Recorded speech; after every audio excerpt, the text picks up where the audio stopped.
Good morning, I'm Julian Reed and welcome to Today in Parliament. Good morning everyone, I'm Janae Noel Ferguson. Welcome to another broadcast. Now Today in Parliament focuses on present legislation and we also take a look back at past debates. That's right.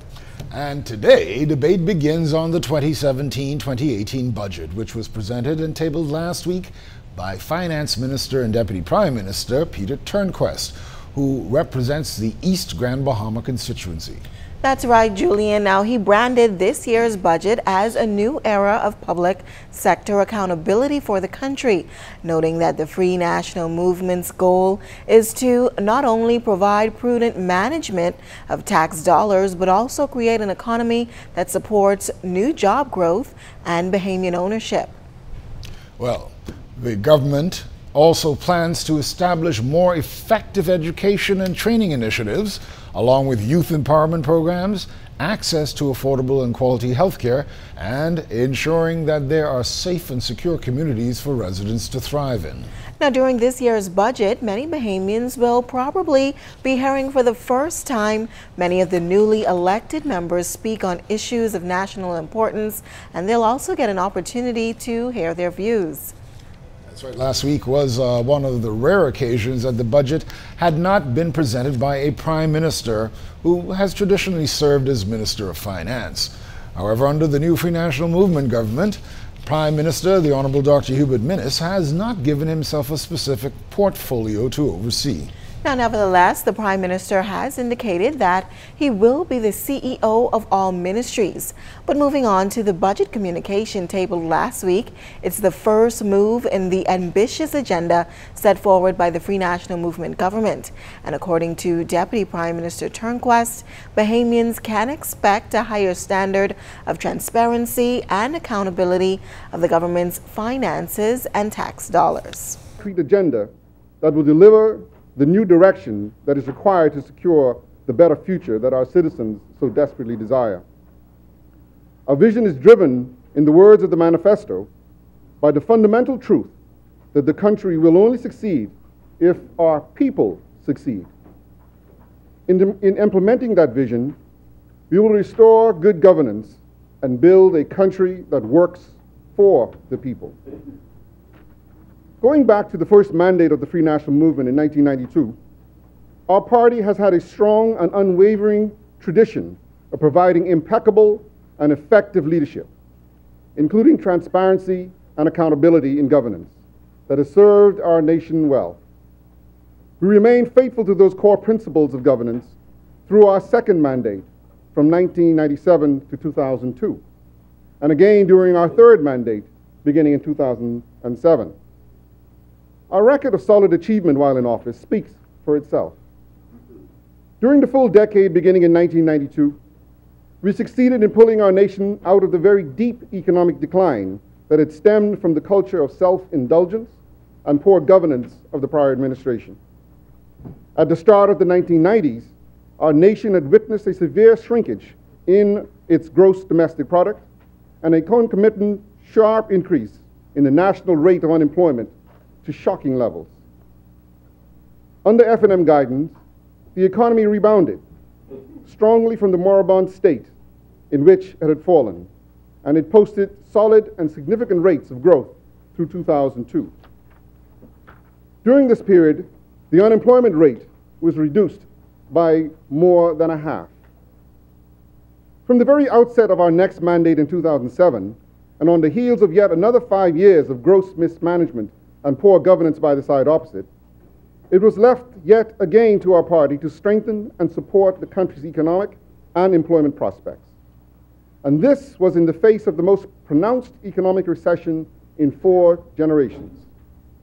In large measure, through significant investments in major public infrastructure projects, the F&M government was able to provide much needed near-term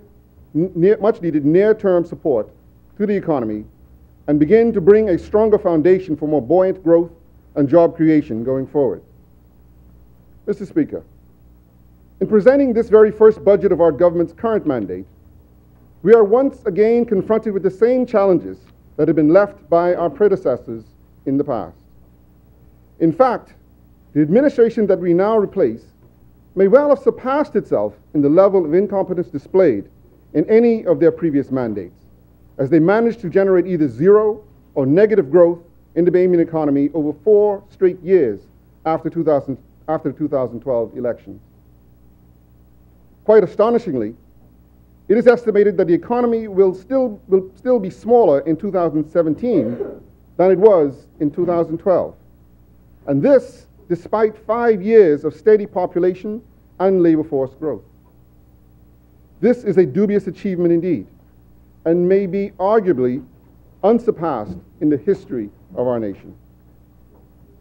It is little wonder then that the electorate returned such a justifiably harsh and decisive verdict as it did on our predecessors' performance and fitness to govern.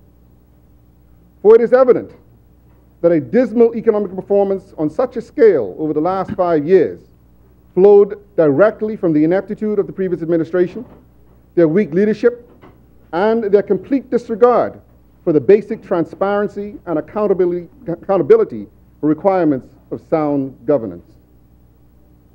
In addition, their lax management of the nation's public finances, in large part through questionable and excessive expenditure, led directly to missed fiscal targets, sharp increases in the level of public debt, and credit rating downgrades to junk status. And this has transpired despite the sharp and significant increases in revenue that were garnered from the new value-added tax that they introduced in 2015, with over $1.1 billion collected in the first 2 years of that tax. Mr. Speaker, as all will readily appreciate, the matter of those value-added tax dollars collected from hard-working Bahamians, and more specifically, the uses to which those VAT dollars were put, has been and remains a sore point indeed. Despite repeated public requests and pressures on our predecessors to provide clarification on this issue, they stalled and prevaricated to the point of misleading. Finally, the previous administration relented and only a couple of months ago set out the details on how, in its estimation, VAT monies were allocated and used. It was clearly evident from that presentation that those monies were not fully dedicated to the grave need to reduce the level of government debt in this country.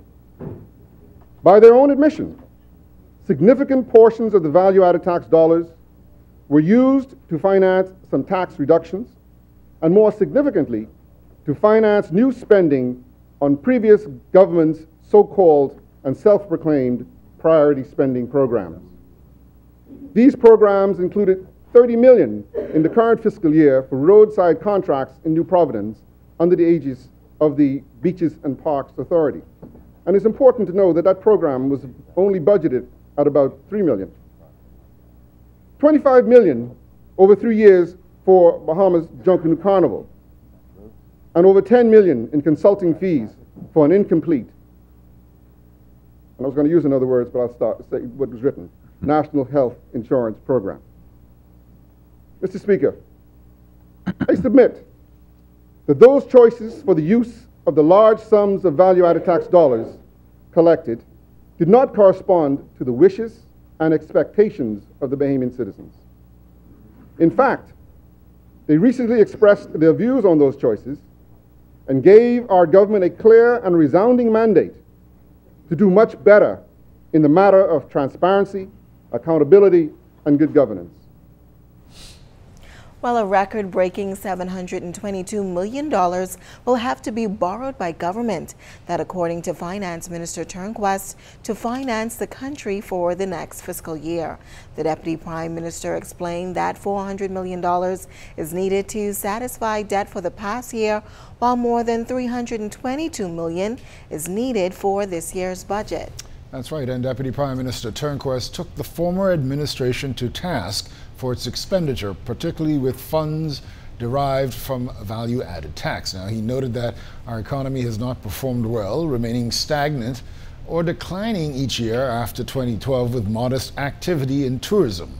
The Deputy Prime Minister and Finance Minister said the present administration would be constrained in certain areas as a number of key industries suffered.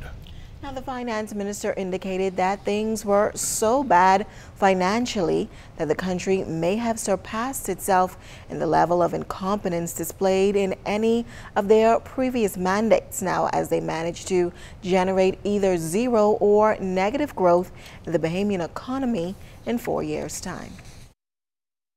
I would stress at this juncture, our government fully recognized the need for such a proactive, targeted, and fiscally responsible approach to bolstering growth.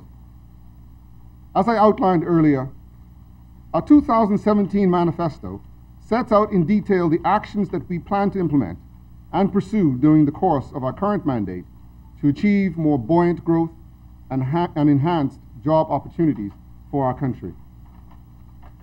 As for the U.S. economy, the IMF forecast calls for slightly stronger growth in both 2017 and 18 than it did 6 months ago.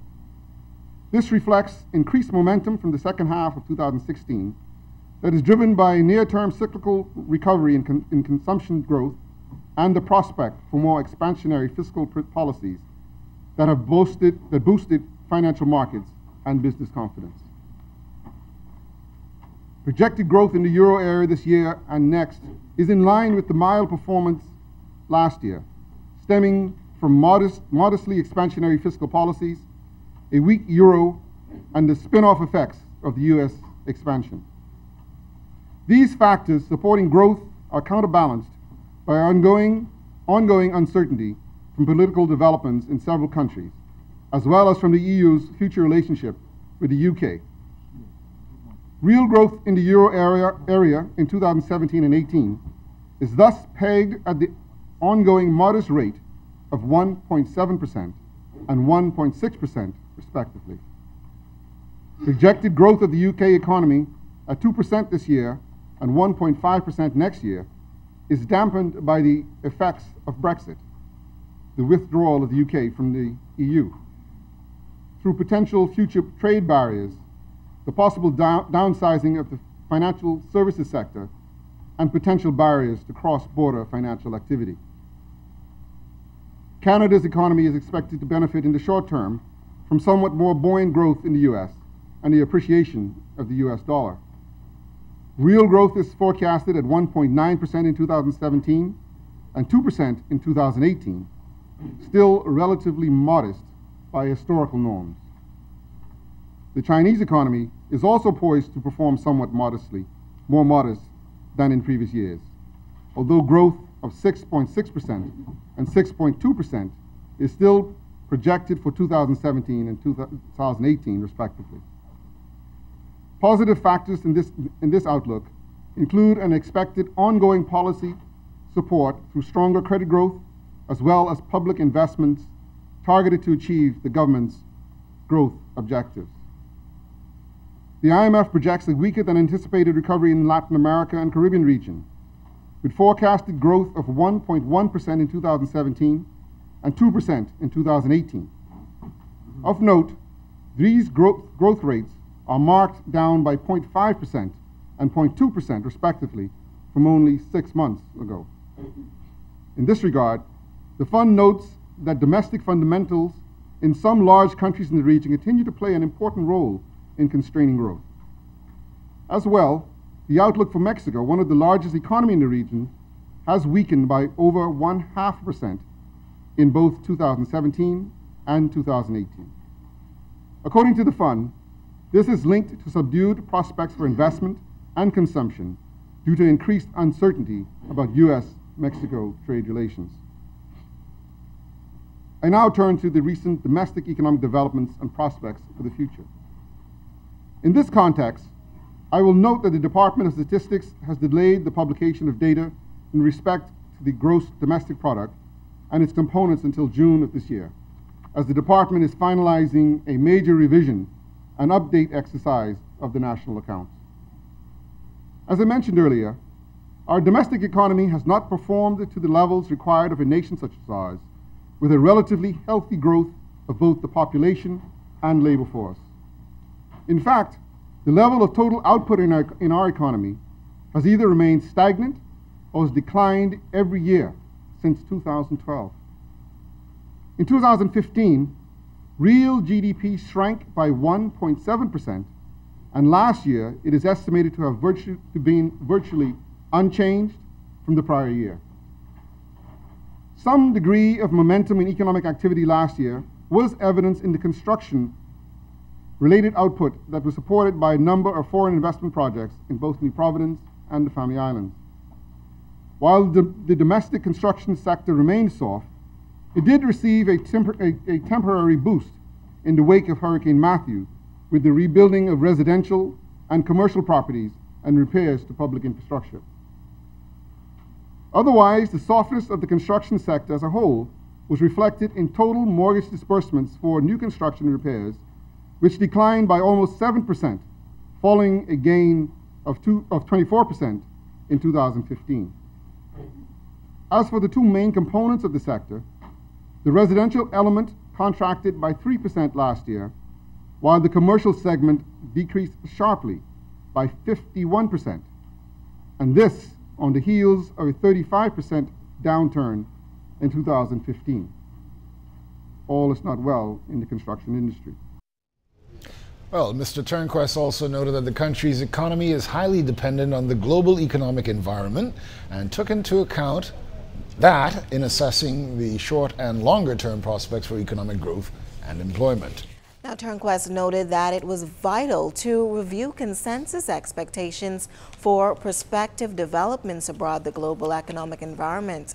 Now, according to the finance minister, it has remained difficult and challenging since the global recession of 2008, and the recovery of growth rates in both the major and developing economies has been more modest than in previous post-recession expansions. Well, the East Grand Bahama MP indicated that this was partly a reflection of the severe financial constraints in both the private and public sectors that have surfaced and continue to dampen short-term economic prospects. Now, at the same time, Turnquest said that we are witnessing the impact of several so-called structural impediments that are weighing down prospects for growth over the medium term.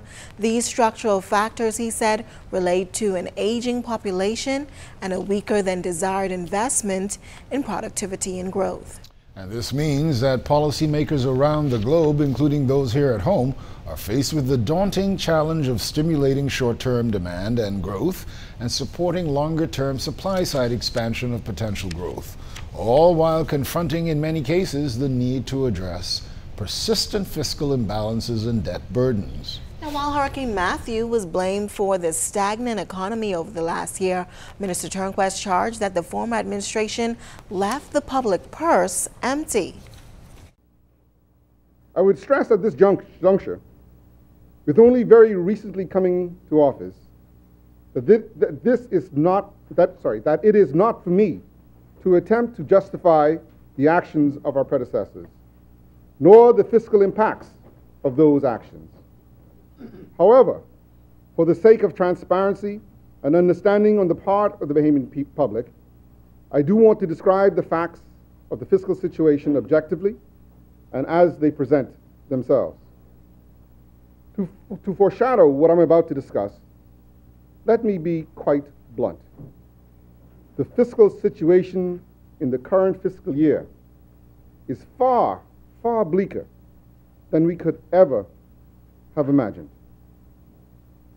Our predecessors have literally left us with the cupboard totally bare. The stark facts are as follows. The deficit outturn in the current fiscal year features a significant deterioration as compared to the fiscal projections contained in the previous administration's final budget.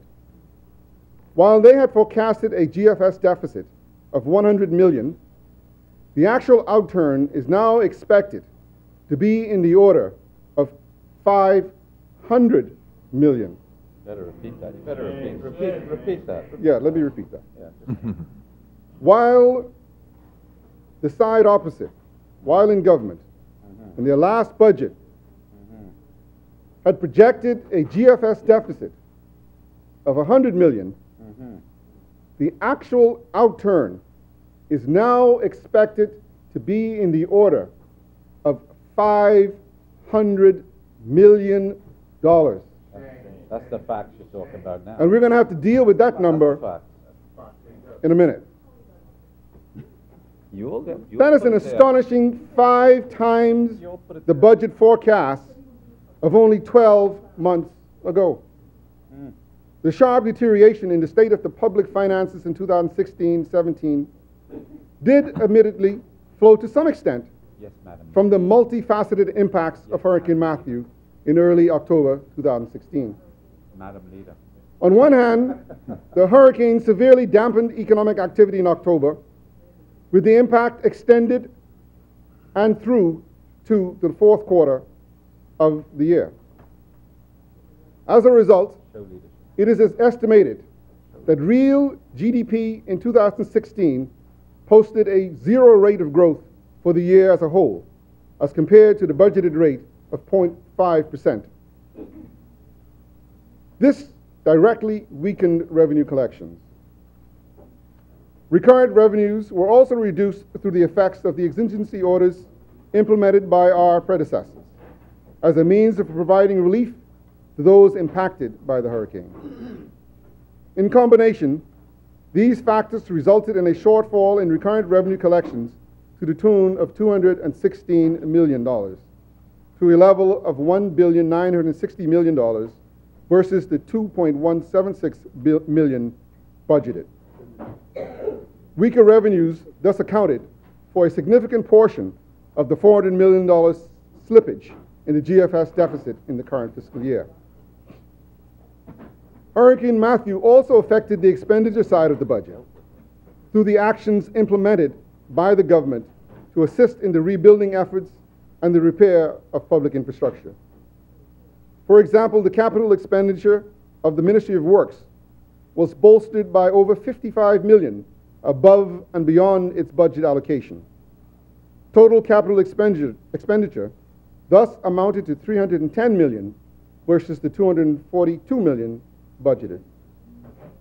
In addition, recurrent expenditures during the year amounted to some $137 million more than had been forecasted, from $2,458 million versus $2,321 million.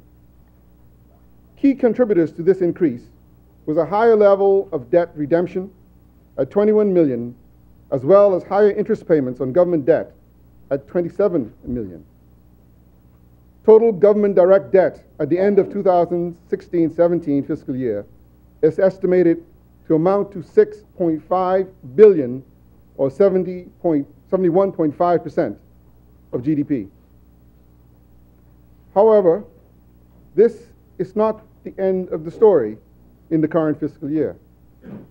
It is also important to note that the combination of revenue shortfalls and accelerated spending has contributed to a greater than usual backlog of payments and commitments as we approach the end of the fiscal year. The latest information has this backlog in excess of $320 million, and it is possible that this number could increase before the end of the year as we get a greater understanding of the many deals of the former administration. And I want to pause there because as we talk this number, I want the Bahamian people to know that we don't have the final number yet, that every day we're discovering new commitments and new bills.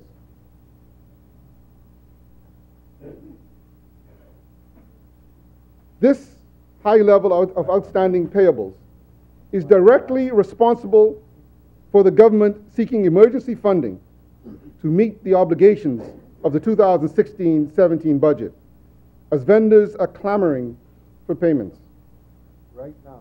It is our intention to fully pay all of this backlog of payments and commitments this fiscal year and minimize to the greatest extent possible any carryovers into 2017-18 fiscal year. I would also stress that this funding does not indicate insolvency, but rather gross improvements in the management of the fiscal affairs by our predecessors. as demonstrated by the large amount of fiscal commitments made in the run-up to the general elections.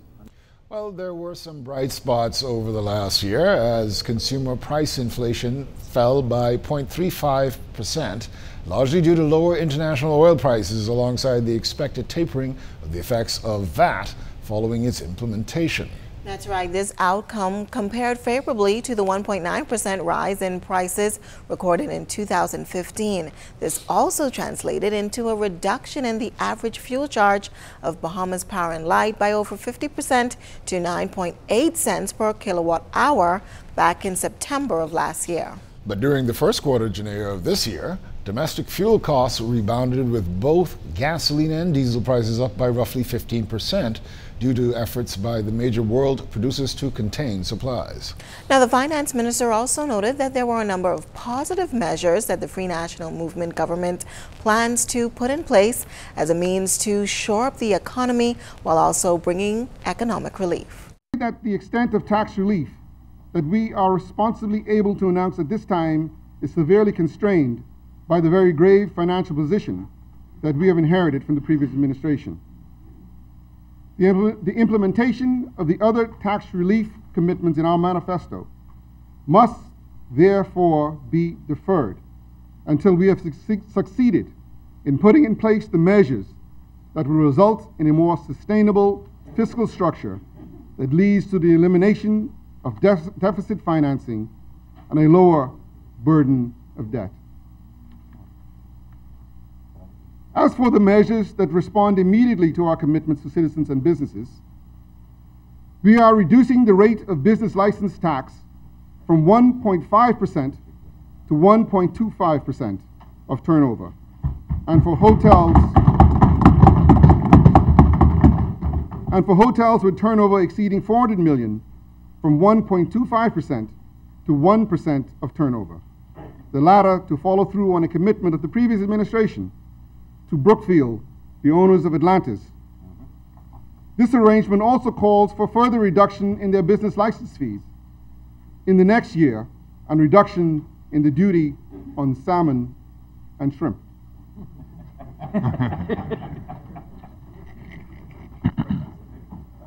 What with corned beef?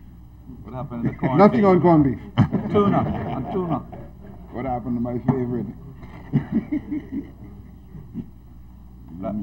We are extending the City of Nassau Revitalization Act for a further year to June 30th, 2018. We are extending the Family Island Development Encouragement Act for a further year to June 30th, 2018. And to facilitate access to medical supplies and equipment, we are eliminating customs duties on products such as X-ray machines and parts, breathing apparatus and masks, ophthalmologic, that's close enough, instruments, eye instruments, yeah, and appliances, blood grouping reagents, nutritional preparations for tube feeding, dental cements and fillings, and bone reconstruction cements, medical gel, sterile tissue adhesives, and parts for carriage for disabled persons.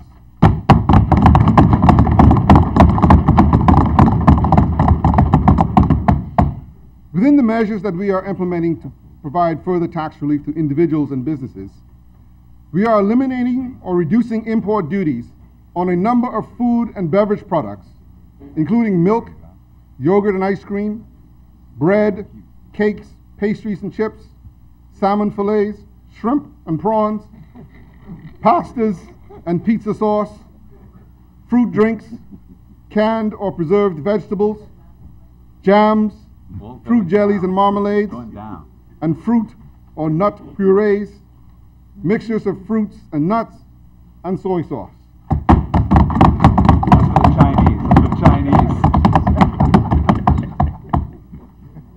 We are eliminating or reducing import duties on a number of personal care and other personal products, as well as household items, including shampoo, hair products,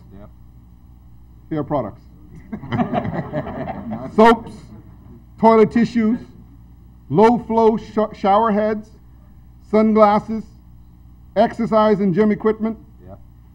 clothes hangers, shoe parts, water heater parts, sound and video equipment parts, microphones, massage apparatus, fans and air purifiers, toys, primary cell batteries, lead acid accumulator batteries, rodenticides and insecticides, and tire and inner tubes and paint. No, not on He's the one. We're trying to lessen the burden. We are eliminating or reducing import duties on a number of building materials, Yep. including sheets of veneers, wood flooring of various materials, Yep. wooden forms for concrete pouring, wooden posts and beams, asphalt shingles, durock and cement panel boards, Yep. and other cement panels and sheets. We are Well, for those of you listening and watching, the House of Assembly is about to begin. We now take you to live proceedings in Parliament. You can join us again at the 1 o'clock hour or the afternoon recess for live interviews. I'm Janae Nawal Ferguson. And I'm Julian Reed.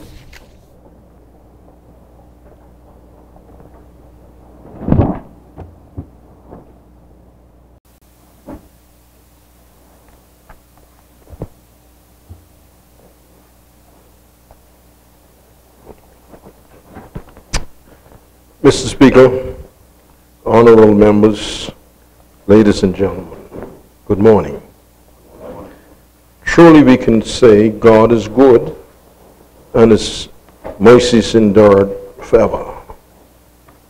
A thought for the week, Micah 6:8. He has showed you, O man, what is good. And what does the Lord require of you? To act justly and to love kindness and mercy and to walk humbly with your God. But how are we to walk humbly with our God? The question could be asked. We must first acknowledge our sins and then be willing to submit to God's mercy. It is only through a humbling of ourselves that we will be allowed to walk with God. God resists the proud but gives grace to the humble. Let us pray. In keeping with Paul's instructions in 2 Timothy 2:1-2, I urge that supplication, prayers, intercession, and thanksgiving be made for everyone, for kings and all who are in high positions, so that we may lead a quiet and peaceable life in all godliness and dignity. We present our supplications to you this morning, Heavenly Father, that you will grant to your leaders wisdom beyond their years in dealing with our annual budget and formulating plans to cause our nation to prosper again. To grant our people everywhere victory over the snares of the devil, so that our nation may once again become a peaceful and loving people, so that crimes of every description, including murders, to cease throughout our islands and our capital. Will thou not revive us again, that thy people may rejoice in thee? We thank you for sending refreshing from the presence, gracious God, across the length and breadth of our nation. Bring us back to God, our Savior, and stop being displeased with us. Will you be angry with us forever? Will your anger never cease? Make us strong again, and we, your people, will praise you. Show us your constant love, O Lord, and give us your saving help. Father, we pray for the spiritual and physical protection of our elected and appointed leaders and their families, that you will keep them from the snares of the devil. All in all, Father, when we consider where you brought us from and where we are today, receive now our thanksgiving and praise, which we offer unto you with gratitude and with grateful hearts. We speak peace and love and unity among all our people, whichever political persuasion they may choose to continue to support. Most important, Father, we thank you for sending your Son, our Lord and Savior Jesus Christ, to die on the cross to save us from our sins. And he who taught us to pray, saying, and let us pray together, Our Father, which art in heaven, hallowed be thy name, thy kingdom come. Thy will be done. Give us this day our daily bread, and forgive us our trespasses, as we forgive those who trespass against us. Lead us not in temptation, deliver us from evil. For thine is the kingdom, the power, and the glory, forever and ever. Amen. May you have a wonderful day.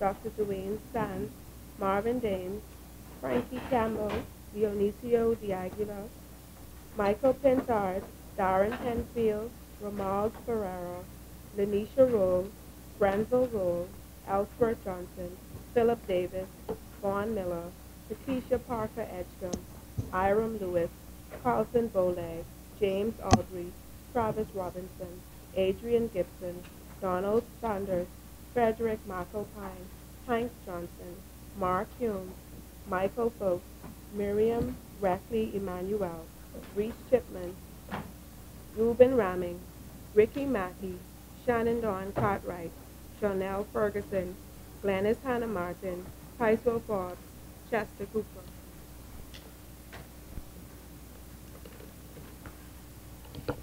Good morning, honorable members. Good morning to you in the gallery. Today, I will take this opportunity to bring brief remarks sent by rules of procedure. The chair, who is also a representative of the people, is unable to participate directly in the debates. I will take this opportunity to bring just a brief statement.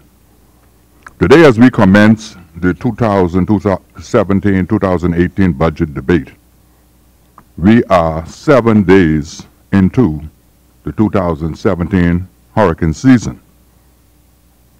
Natural disasters such as hurricanes transcend political boundaries and can leave behind lots of destruction, particularly when warnings are not heeded.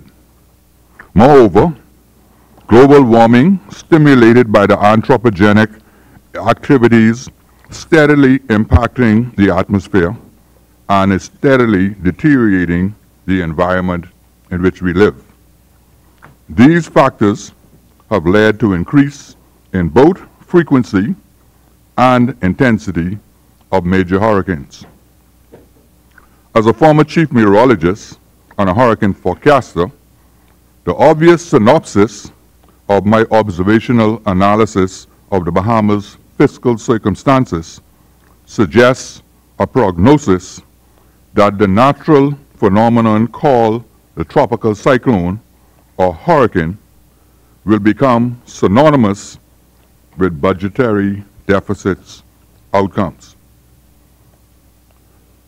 whether there is sufficient evidence to support reasonable justification or postulated outcomes, the greater questions underpinning the budget debate, I suggest, should be, did we heed the warnings of our budgetary constraints, and what prudent measures are we as representatives of the people prepared to implement in the people's best interests in the aftermath of cyclonic-like downgrades to upgrade and recover from our critical current financial status. As a precautionary pruning of the trees leading into a hurricane season, which can eliminate the threat of uprooted and fallen trees and thereby protect the trees, avoid damage to power lines and our homes, keep the environment healthy and the surrounding atmosphere rich, so will financial discipline, accountability, and transparency safeguard and protect our precarious and vulnerable debt to GDP ratio. On the other hand, fiscal recklessness or lack of prudence will create a financial environment similar to neglected, fallen, and destroyed trees, which only add to the damage of a hurricane will inflict on residents, their property, and financial prosperity. For the upcoming Atlantic hurricane season, forecasters have predicted that there's a 45% chance of above normal season, a 35% chance of a near normal season, and only a 20% chance of a below normal season. While I make no predictions of the likely category with which our fiscal deficit will fall, the Bahamas budget deficit, notwithstanding my expectation, is that the Parliament, this Parliament, should and will become synonymous with halting the spiraling deficit trajectory and with returning the Bahamas to a below normal path as we make our way towards a balanced budget. And I conclude with this statement that as it relates to my constituents in the Nassau Village constituency, while they will not have a voice from their representative in Parliament, I implore each member of this honorable House, as you go through your deliberations, to be cognizant of the fact that Nassau Village is a real constituency. The people have real needs, and as you go through the various categories of the budget, just keep us in mind. Thank you. As we go through, now we go through the order of business for the day. And having dispensed already with the first 4 items, we go to the laying of documents by ministers. Are there any documents to be laid by ministers? None. Statements and communication by ministers. Communications by the clerk. Messages from the Governor General.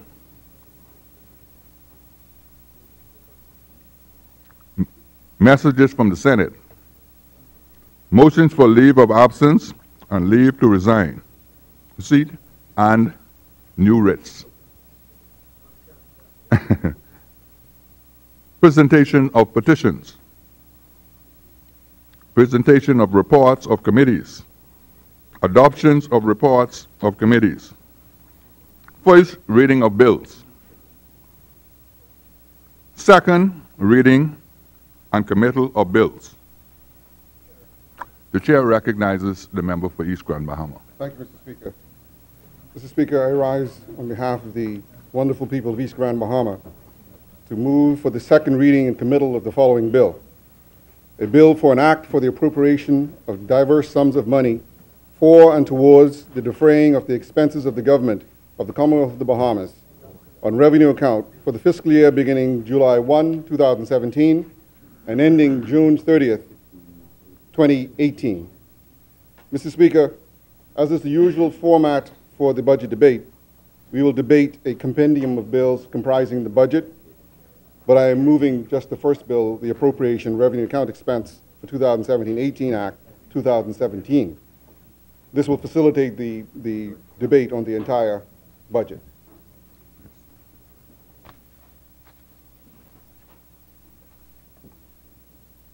Mr. Speaker, 1 week ago today, I presented the government's communication for 2017 and 18 fiscal year. As the very first communication of our government during our current mandate, it marks a new and promising beginning, not only for government, but more importantly, for all Bahamians. For they have spoken loudly and clearly that the affairs of state and the management of our economy could not continue as they have had for the past 5 years. Accordingly, they have entrusted our government with a clear mandate to implement its vision for a brighter future as laid out in our 2017 manifesto. As was reaffirmed in the budget communication, and though we have only been in office for a matter of weeks, we have taken up the mantle and begun to act on the transformational socio-economic growth agenda that will guide us over the next 5 years. Throughout, we will be fully transparent and accountable to the people, and we will provide the good governance that they rightfully deserve.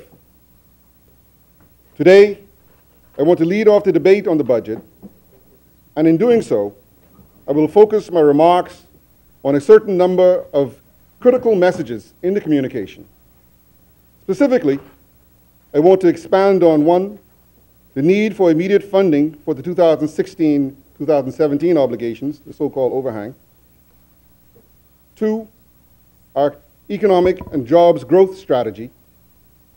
3, the fiscal challenges to be addressed. And 4, our plan of action for public sector reform and fiscal redress. Mr. Speaker, this funding for the 2016-17 budget gap was an urgent and necessary transaction and reflects the imprudent management of the fiscal affairs of the country by the previous administration. The $400 million figure is directly attributed to the non-investment rating of the government and an acceleration of expenditure in the last 4 months prior to the last election. The $400 million figure is directly attributable to the non-investment rating of the government and an acceleration of expenditure in the last 4 months prior to the last general election. The chair recognizes the member for Cat Island, San Salvador. I wish the member from East Grand Bahama to explain or to elucidate how does that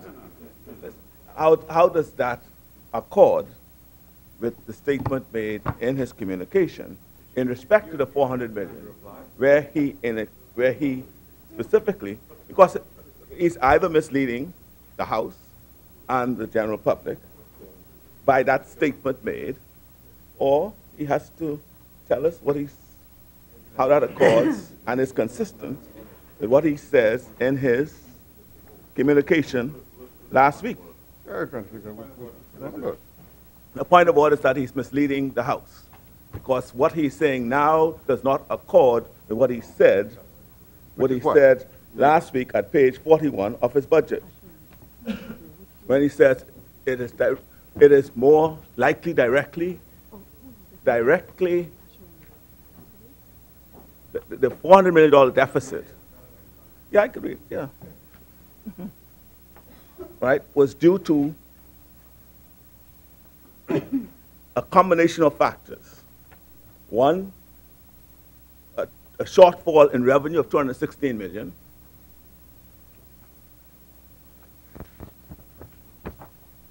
Right? The capital expenditure falling, all of it is pegged to the act of God, Hurricane Matthew. No, that's what you said. No, I said the act of God. Okay, fine. I'll read what he said, Mr. Speaker. I'll read what he says. I'll read what he says. I'll read what he says. Honorable member, what page are you on? Page 42. Page 42? Page 42. Recurrent revenues were also reduced through the effects of the exigencies order implemented by predecessors as a means of providing relief to those impacted by the hurricane. In combination, these factors resulted in shortfall in recurrent revenue collections to the tune of $216 million, to a level of $1,960 million versus the 200. He's saying, Mr. Speaker, he made a statement that is contradictory to these remarks. And I'm asking, no, finance, but I'm saying, I am referring to what he's saying, Mr. Speaker. He says one thing in the communication, he's now saying something different. That's why I asked him to repeat it. And I asked him then to accord what he's now saying, what he said last week. He spoke to the shortfall in revenue as a result of Hurricane Matthew. He spoke to the need, the rebuilding efforts and repair for public infrastructure. Honorable that member. amounted to 55 million. And he spoke to that from page 41 to 43 of his communication. Honorable member, I think if you'd give the member the opportunity to elaborate as he goes, perhaps you will get your answers. Mr. Speaker, if the member would be patient, he might understand where I'm coming from. No, Mr. Speaker, there's no point of order here. Mr. Speaker, I'm on my feet. Honorable member. I'm on my feet, Mr. Speaker. The honorable member is still on his feet. He is not yielded. No. Honorable member. No. Can you take your seat? No. Mr. Speaker, I carry on. Mr. Speaker, upon the downgrade by Standard & Poor's, the government was immediately faced with collateral calls or posting with respect to the derivative transactions previously entered into by the government. The total value of the collateral calls was in excess of $150 million. And while this does not represent an expenditure, it does represent a use of cash, which has to be funded by revenues. The Ministry of Finance was partially successful in negotiating temporary waivers, but the obligation has not gone away. The government is now required to provide a minimum of $70 million by the first week of July to meet this collateral call. In the event of any further negative rating actions, this amount will increase, and given the long tenor of these transactions, exiting at this time would represent expenditure of over $120 million. And I am advised that that is not a recommended path at this time. Mr. Speaker, in addition, as of 30th May, the total outstanding payments of the Treasury was $161 million. This represents payments approved but awaiting funding. In addition, commitments, meaning promises to pay for goods and services once they're delivered, totaled $131 million. This figure, Mr. Speaker, is not exhaustive, as we are aware of further unrecorded commitments.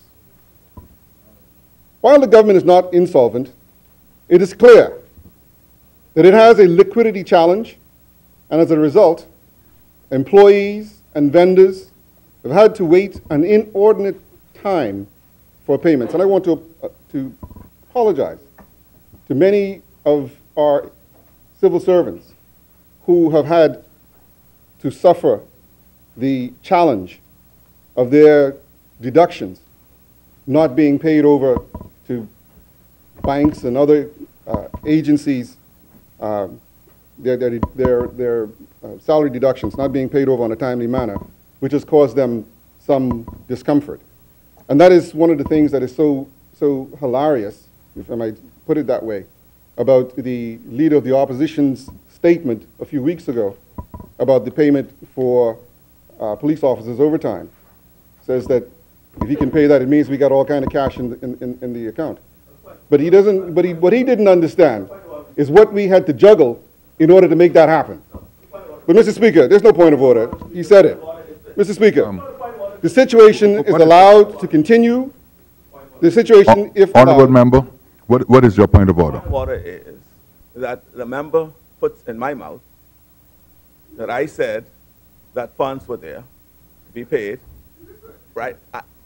And indicating that that was not so, because statements were also made that the cupboard was bare. But I just heard the same member says that the government is not insolvent. Just said it. I mean, you know, honestly, we can be here all day if he's going to make these irrelevant points. What he said right? is the cupboard. I'm very clear for what I said. We looked at some of the Mr. Speaker, and anyway, you know, the statement was made earlier that you're not a finance man. Leave that. Mr. Speaker, the situation, if allowed to continue unaddressed, would severely hamper our efforts to improve the government's fiscal position and would not be in keeping with our commitment to improve the operations of the public finances through transparency and accountability. The numbers speak for themselves, and unfortunately, the Emergency Borrowing Authority was the only prudent thing this administration could do to protect the financial reputation of the Bahamas. And I am grateful to the side opposite, knowing full well these fiscal realities accrued by them, accepted that position last week. Mr. Speaker, I must state unequivocally that the unabated spending and indifference to the fiscal realities of this country, which created the need for the emergency funding, has stopped, as this government has a clear mandate for change. Turning to the economic and jobs growth strategy, I will begin with the core tenets of our economic and jobs growth strategy. In doing so, I would note that the communication reiterated the reality that the Bahamian economy is very heavily dependent on developments in the global environment, especially in the U.S., as our most important trading partner. Other small, very open regional economies, such as ours, face a similar reality. As such, historical data reveal that the evolution of our economy has traditionally been closely aligned with that of the American economy over the years. Indeed, in general, the annual growth rates of our economy and that in the U.S. tend to move up and down together in tandem, in lockstep fashion. However, while this is the general pattern, I would note that there has been important negative divergence from that pattern in the past, during which the Bahamian economy growth significantly underperformed that in the United States. Interestingly, and perhaps not by coincidence, these undesirable episodes have occurred during the tenure of the party opposite. For instance, in the early 1990s, we witnessed a very sharp negative divergence in growth rates. This was a time of great distress in our nation, with very real prospects of total social and economic collapse. As a result, while the United States economy did register only negligible growth in 1991, our domestic economy actually shrank by 4.2%. The following year, the U.S. rebounded to roughly 4% positive real growth, but our own economy continued to contract, this time to the tune of 3.8%. It was fortunately at this time that our party, the Free National Movement, was given its first mandate to govern, and it was successful in implementing a comprehensive economic and social reconstruction plan. This plan was based on a market-driven economy, powered by the private sector and entrepreneurship, and supported by responsible, prudent, transparent, and accountable governance. The results of this strategy was prompt and significant. By 1993, our economy had returned to modest real growth, and by 1994, it was growing at over 3%. In the subsequent 4 years, it recorded growth rates between 4% to 5%, which culminated in real growth of 7.1% in 1999. That, in fact, had been the strongest annual growth rate in at least the last 35 years, and was one of the very rare episodes when real growth in the Bahamas outstripped that in the United States. Mr. Speaker, developments on the economic front during this period naturally translated directly to the state of the labor market. With the very sharp contraction in economic activity in the early 1990s, our rate of unemployment reached a level of almost 15% in 1992. The F&M government's success in reinvigorating economic growth in the subsequent period resulted in a sharp reduction in the rate of unemployment to a low of 6.9% in 2001. That, as well, is a buoyant labor market situation that unfortunately has not been matched since. Mr. Speaker, there is a clear lesson for the future here that is not lost on our government. Stronger growth of the economy can indeed generate adequate new jobs to accommodate a growing labor force and also reduce the incidence of unemployment. And government most definitely can and must be proactive agents of change to facilitate private sector investments and growth and prepare its citizens for the emerging opportunities. Our manifesto is justifiably inspired by the success of our predecessors. Mr. Speaker, our most recent experience with the lax and shoddy governance of the party opposite occurred recently over the past 5 years. And as history would have suggested, the Bahamian economy paid a price. Over 4 straight years, our economy either stagnated or shrank. The numbers tell the tale.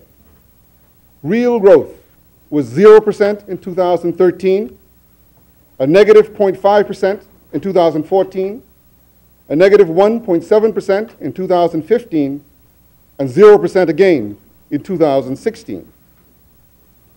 In contrast, it is striking to note that the United States economy actually expanded every year over the same period, with positive annual growth rates ranging from 1.6% to 2.6%.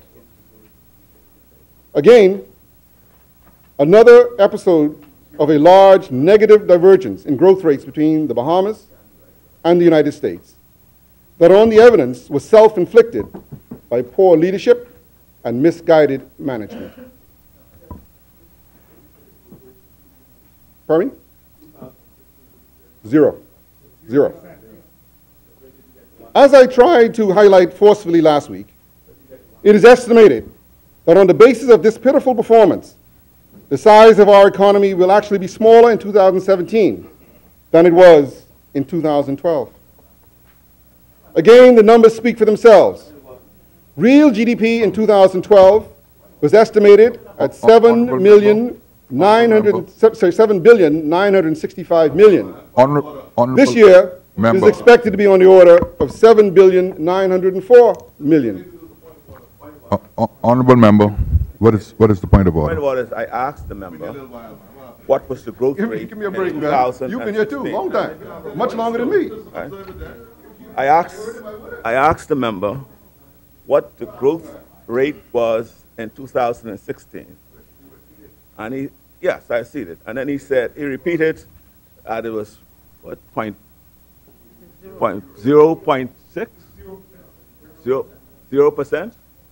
Well, at page 39 of his communication last week, he indicated that the IMF projects the economy to have expanded by 1.4% this year. But that's, yes. And Honorable member. Yeah, that's true. What is the point of order? The point of order is that I'm asking him to explain this projection of 1.4 and his statement now of 0%. And, and 2016, yes, this year, 2016. And I also... Honorable member. No, 2017. Honorable member. The chair is speaking, honorable member. Sorry. What I would recommend, honorable member, is that this matter obviously appears to be one of factual information and one of projected information. The discrepancy that you are raising, it's not, it's like apples and oranges. You have a projected figure versus a factual figure. That's what I understand. And what I would recommend is that you address this matter when you respond. No, Mr. Speaker, no, I am unable to do so, and I tell you why. I accept your distinction that what is in the communication is projected.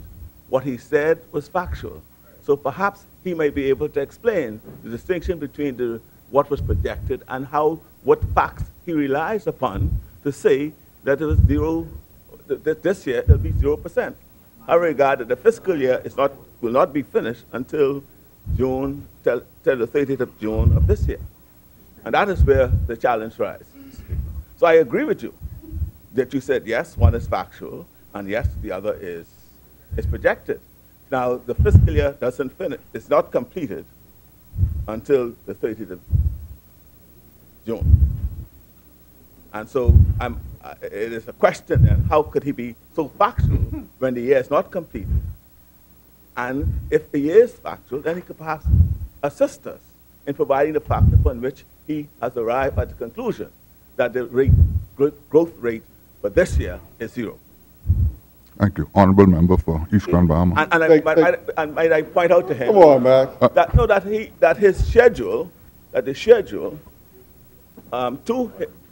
The schedule to your communication suggests even a more robust growth than what is projected by the IMF, both for this year and next year.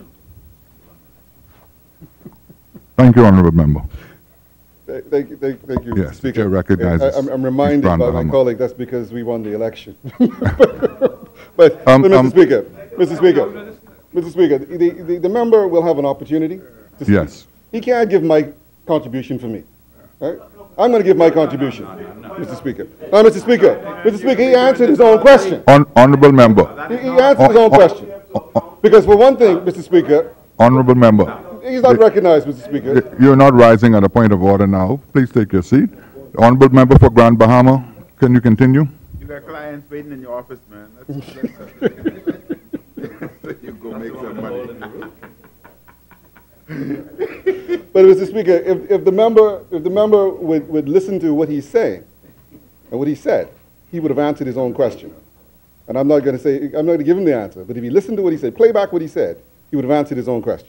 But anyway, Mr. Speaker, it is worthwhile to pursue a moment and reflect on this data, for it is simply amazing.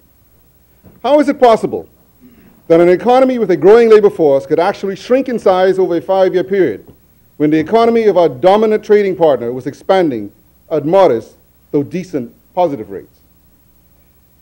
It is little wonder, then, that we face such a chronically high rate of national unemployment, as well as an even more distressing problem of youth unemployment in this country.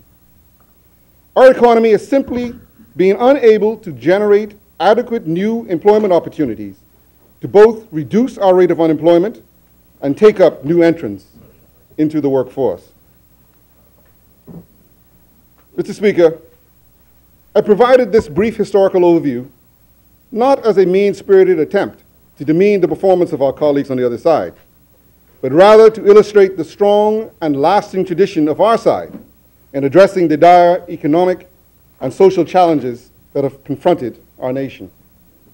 We have successfully either transformed deep domestic recessions with elevated levels of unemployment in a period of strong growth and falling unemployment, or striven proactively to mitigate the effects of recessionary forces and supported recovery and unemployment to the extent feasible when the external environment has turned unfavorable.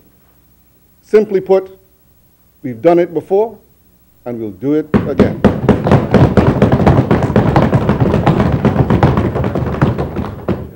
On coming to office, we face similar challenges today. But it is evident that the world has changed significantly over the past decades, and as such, the policy agenda that we have proposed in our manifesto is different from previous approaches in that it is attuned to the realities of the 21st century.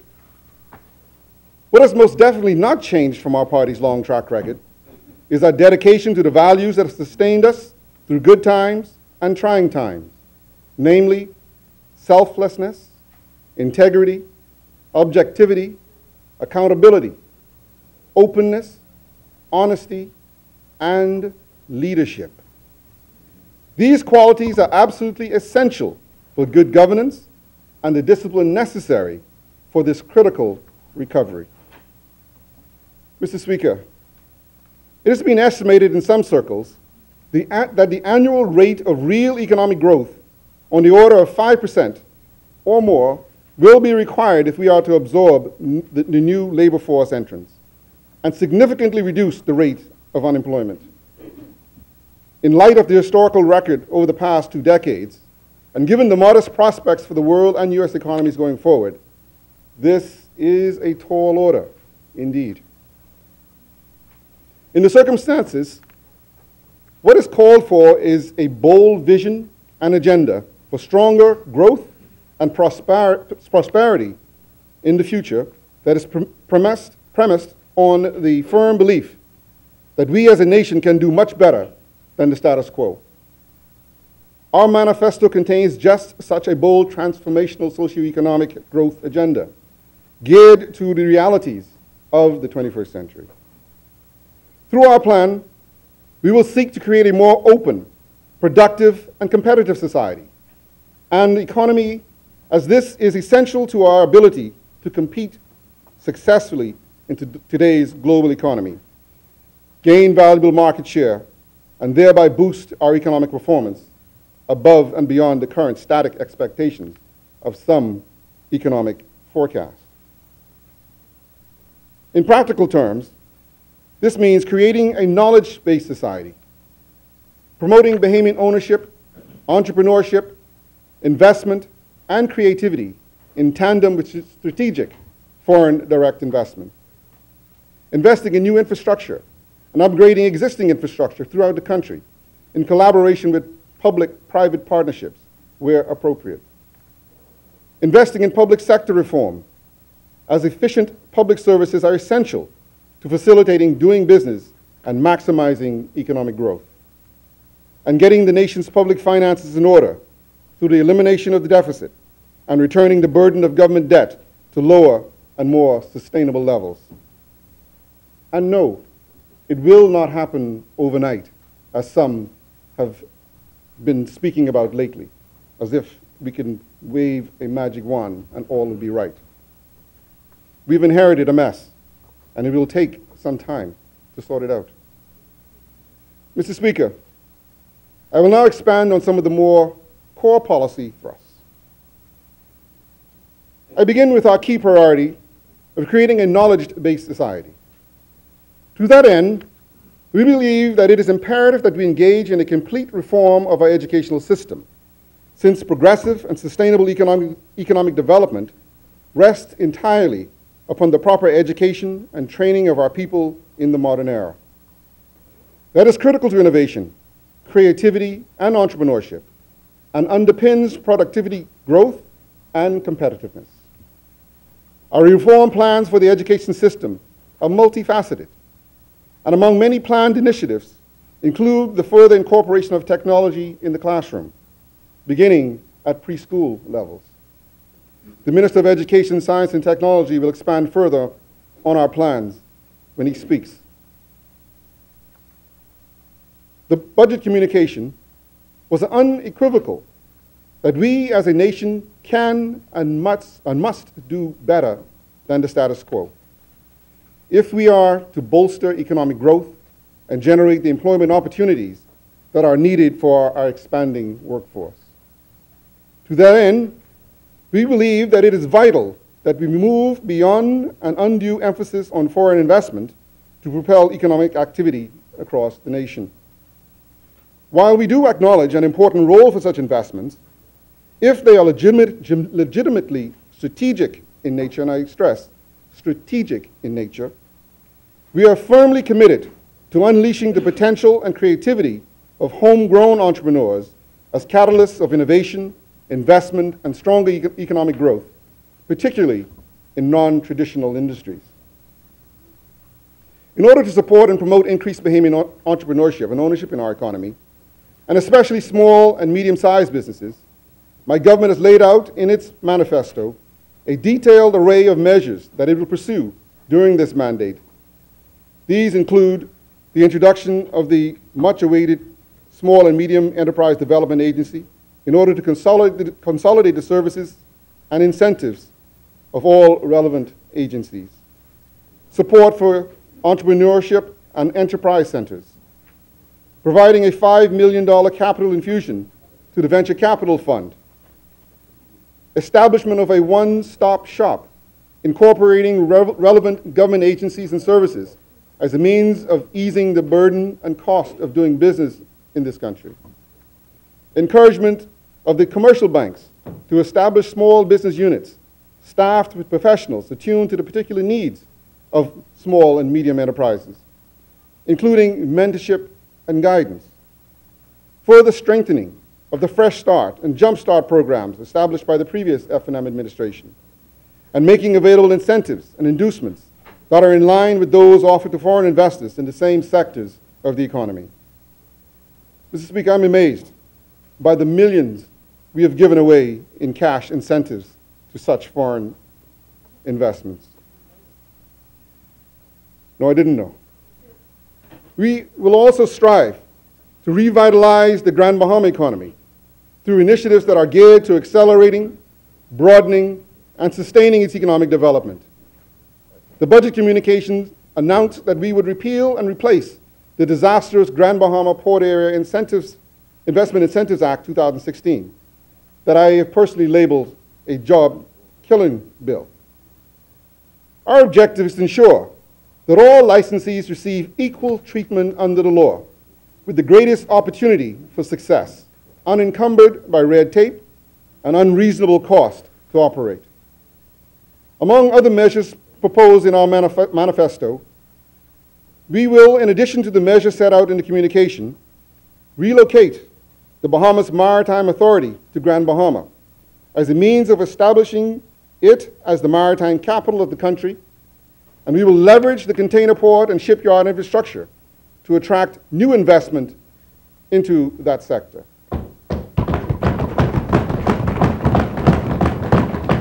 We will further develop BTVI and the University of the Bahamas to more effectively support the island's industrial and hospitality requirements.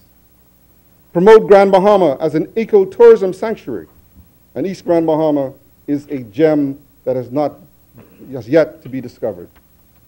By capitalizing on the airport infrastructure, we will seek to develop the aviation sector, as well as attract overnight courier services. Utilize Crown land in East and West Grand Bahama to create a hydro farm and a mariculture facility to produce crops and seafood for export.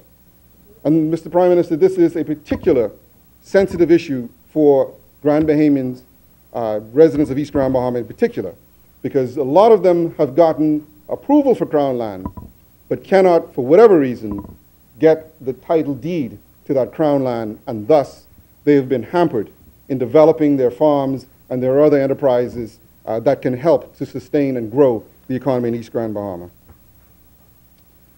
And eliminate all preferential treatment that hinders the growth of business on that island. Mr. Speaker, Our inner city communities in New Providence have long been economically and socially depressed areas and have been neglected by government for far too long.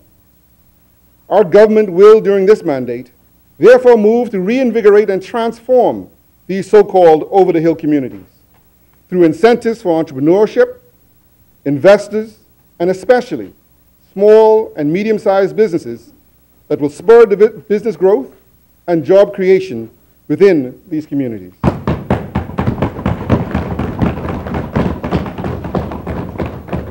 We will support the construction of business premises and new or refurbished owner-occupied homes. We will establish community centers with activities that strengthen family and social cohesion for the youth and the elderly. And we will ensure the provision of potable water, sewer, and sanitation services in line with those available to other citizens elsewhere in New Providence. So Bain and Brownstown and Centerville be coming for them outside toilets. Your day has come. And if South Andrews would behave, he might get his time too. He's been crying a long time.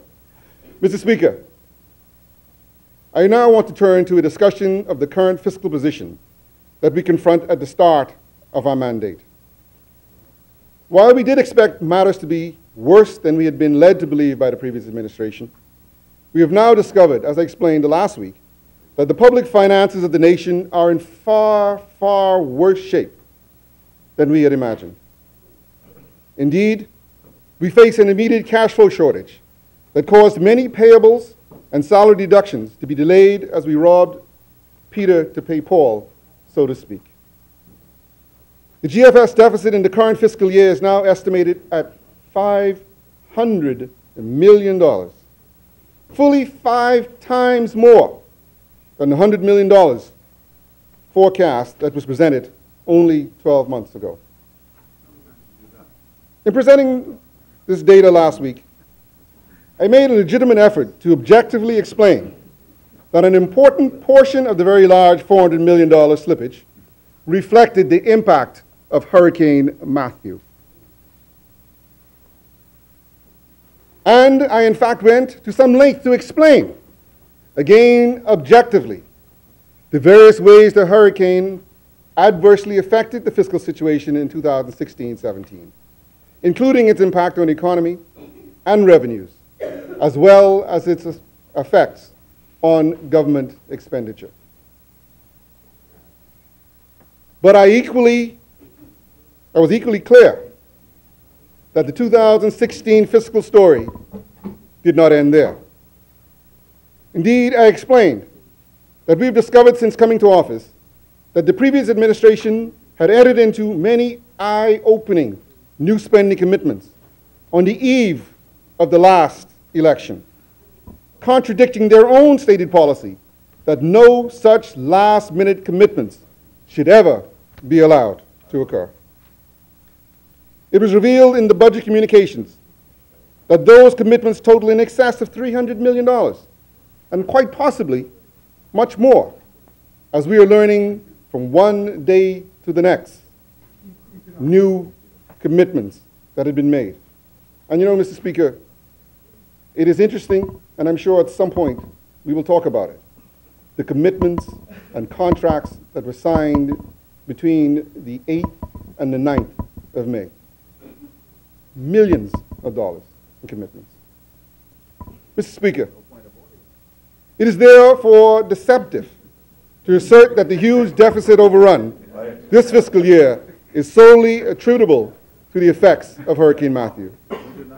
It is evident that the blatant fiscal recklessness of the other side in the run-up to the election was a major contributing factor. As the new incoming government, it is thus left to us, once again, to clean up the mess that was left by the previous administration. To which end, we have had to obtain parliamentary approval for an emergency borrowing resolution in the amount of $400 million that will allow us to clear up the backlog of payments owing and those unfunded commitments. And again, you know, Mr. Speaker, it's so disingenuous of the side opposite. Because I saw some statements in the newspapers talking about $722 million and how this government just came into office and they're borrowing $722 million. It is so disingenuous, Mr. Speaker, because when they look back at the 8th and the 9th, they will have to explain to the Bahamian people how they entered those contracts and why they entered those contracts for works as well as for services and employment and extension of contracts for people who are on contracts, who naturally should have ended. They're going to have to explain that. And in explaining that, they will give the answer to why this $400 million was necessary. Mr. Speaker, the sad reality is that this egregious fiscal mismanagement was not a one-time event. The record clearly documents the reality that our predecessors lacked fiscal discipline throughout their 5-year mandate. Mr. Speaker, let us briefly look at the cold, hard facts. As was illustrated in the budget communication, over their 5-year term in office, the side opposite ran up GFS deficits totaling over $2.2 billion. And they hoisted the burden of government direct debt by virtually 50%, from 48% of GDP in 2011-2012 to 71.5% of GDP in the current fiscal year. Beyond this year, the fiscal structure that our predecessors have left to us is projected to result in a GFS deficit of some $323 million in 2017-18, as well as primary deficits of $31 million. In turn, that will bring the debt burden to an all-time high of 72.7% of GDP in the current fiscal year. So when they talk about us borrowing $722 million, they are indicting themselves, Mr. Speaker. Because that is their spending. That is their commitments that they have already spent in 2016-17, and which they have committed the current government for 17-18. That's them. And there's no point them saying that we can adjust, because these are commitments that have signed, the government of the Bahamas has signed. And so you can't cancel just like that. We are reviewing some of them, but there are a lot of them that you can't, because they're penalties. You have to pay them out. And so we don't have the flexibility. And so when they criticize about borrowing $722 million, they need to go look in the mirror. Look in the mirror. Mr. Speaker, I want to stress again, as was done in the communication, that this is a so-called policy-neutral projection, meaning we have not inserted our own policy goals and initiatives in this current budget. Just not enough time to do that. Although we've looked and see how we can adjust. And as I've said in the communication, that as we go along, we will be reviewing and we will be adjusting as we go forward. And when we come back in the midterm, hopefully we'll have a picture to paint and a story to tell about how we've been able to pull back on some of the budgeted expenditure. The fiscal affairs of the nation are in a serious state, and it is imperative that we act promptly to do something about it. Doing so will both create a stable macroeconomic environment that supports more buoyant economic growth and job creation, and assure the sustainable financing of our transformational growth agenda. I'll return to those matters shortly. Mr. Speaker, prior to doing so, I want to provide additional details on the previous administration's fiscal track record during their recently concluded mandate. Bahamians deserve to know not only what went wrong over the past 5 years, but they also deserve an explanation of how and why that was allowed to occur. Again, the facts speak for themselves. The massive GFS deficit that has been run up since 2012 reflects the action of a government that did not understand or did not appear to understand nor appreciate the very basic fundamental principles of sound fiscal management. Year after year, they boosted recurrent expenditure well beyond the ability of the Bahamian public to pay for that spending through various taxes that it submits to the public purse. In other words, year after year, the previous government incurred large deficits in its recurrent fiscal balance. That is the difference between the recurrent expenditure and recurrent revenue. These deficits ranged from $195 million in 2014-15 to a high of $498 million in the current fiscal year.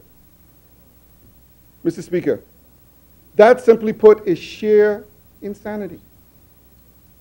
Let us compare this situation to that of a typical Bahamian household that works hard to earn sufficient income to house and feed its family. Such a household may well seek to borrow funds with which to procure a home for its family, and that is financially justifiable, as the home will provide a steady and ongoing stream of services to the family. The family will then be in a position to service that loan and gradually pay it from its future earnings. However, should that family find itself suddenly in need to repeatedly borrow money just to pay for the weekly grocery bills and other current expenditures, that would be a dire situation, and without correction, could well lead to financial insolvency.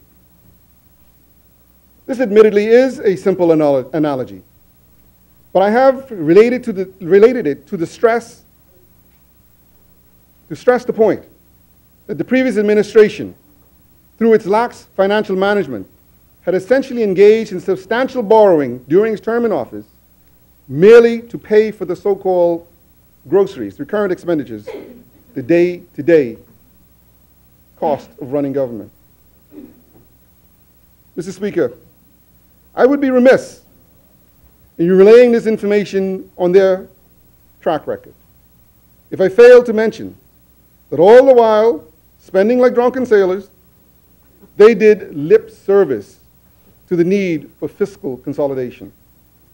Indeed, they published as early as 2012-2013 mid-year budget statements, in their 2012-13 mid-year budget statement, a detailed plan of action to reduce recurrent and capital expenditure and enhance recurrent revenue as a means of eliminating the GFS deficit within their mandate and getting the nation to a lower burden of government debt.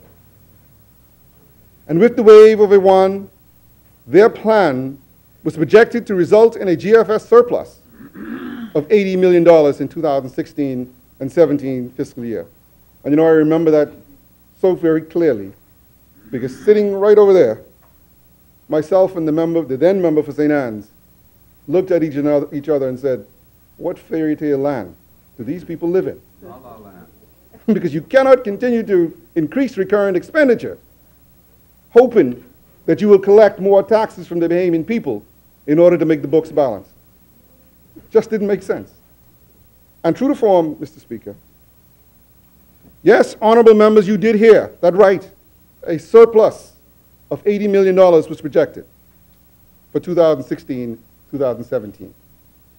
5 years later, however, we now know that that surplus has vanished into thin air and has been transformed into an actual deficit of $500 million. Now, to be fair and objective, the previous administration did succeed in achieving the goal of enhancing the revenue yield of the tax system to more appropriate levels, more in line with the needs of a modern Bahamas and into the range of other nations in the region.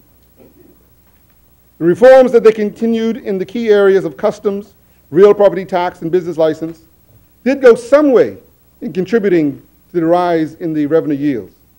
But I would stress that these reform efforts have not been complete and will need to be pursued in the period ahead. And I just pause to note that we understand the difficulty that business license tax, as it is currently structured, is disadvantageous to business. It is a jobs killer too, because it is unfair in how it's calculated. It actually drives some profitable businesses into loss positions because the tax is calculated on the gross turnover, irrespective of the cost to operate that business. And on small margin businesses, gas stations, other food stores, others who have a thin profit margin, that business license tax can actually cause a otherwise profitable business to lose money and to eventually sink and close. I don't think that is the goal of any government, to force a business that is employing Bahamians into closure as a result of its taxes and its insatiable need for tax revenue. And so we're going to come back to that business license issue at some point during this mandate. Of course, the key policy measures for revenue enhancement has been the introduction of the value-added tax in 2015. This is a tax that has been mulled by various governments in this country for at least the past 15 years. Based on international experience, it is a tax that is an efficient instrument for generating the revenue streams needed to finance government. True to form, the Bahamian VAT has indeed produced, as expected, with over $1.1 billion collected over its first 2 years. The VAT is projected to generate some $665 million in additional revenues in the 2017-18 fiscal year. Mr. Speaker, I would submit that Bahamians did accept the VAT, perhaps grudgingly, as most of us did, but with the full expectation that its proceeds would be utilized to reduce the debt load that so burdens and hamstrings the government. This is another failed promise of the last administration. But this current F&M administration will follow through on that commitment in the next fiscal year, not this fiscal year, the next fiscal year, by allocating a percentage of the value-added tax revenue directly to reducing the debt. In other words, paying back some of these loans that we have outstanding. Unfortunately, as I said, the previous administration seems to see matters totally different. Indeed, the data in respect of the government's recurrent expenditure and revenue during the past 5 years of their mandate reveal that they willingly chose, to a significant extent, use the increased recurrent revenue to boost recurrent spending. They used the VAT, in other words, not to reduce the deficit and the national debt, but to increase spending on programs, in a lot of instances, that were clearly not well thought out because they lost money. Through this revenue reform program, including the introduction of VAT, they managed to significantly increase the annual level of recurrent revenue from $1.4 billion in 2011-12 to $1.96 billion in the current fiscal year. That represents an increase of $530 million. However, over the same period, they managed to increase recurrent expenditure from a level of $1.6 billion in 2011-12,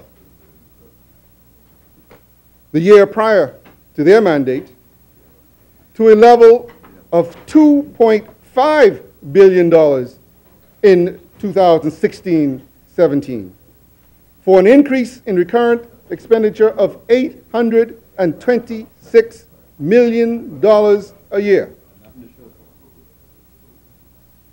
Let that sink in and marinate.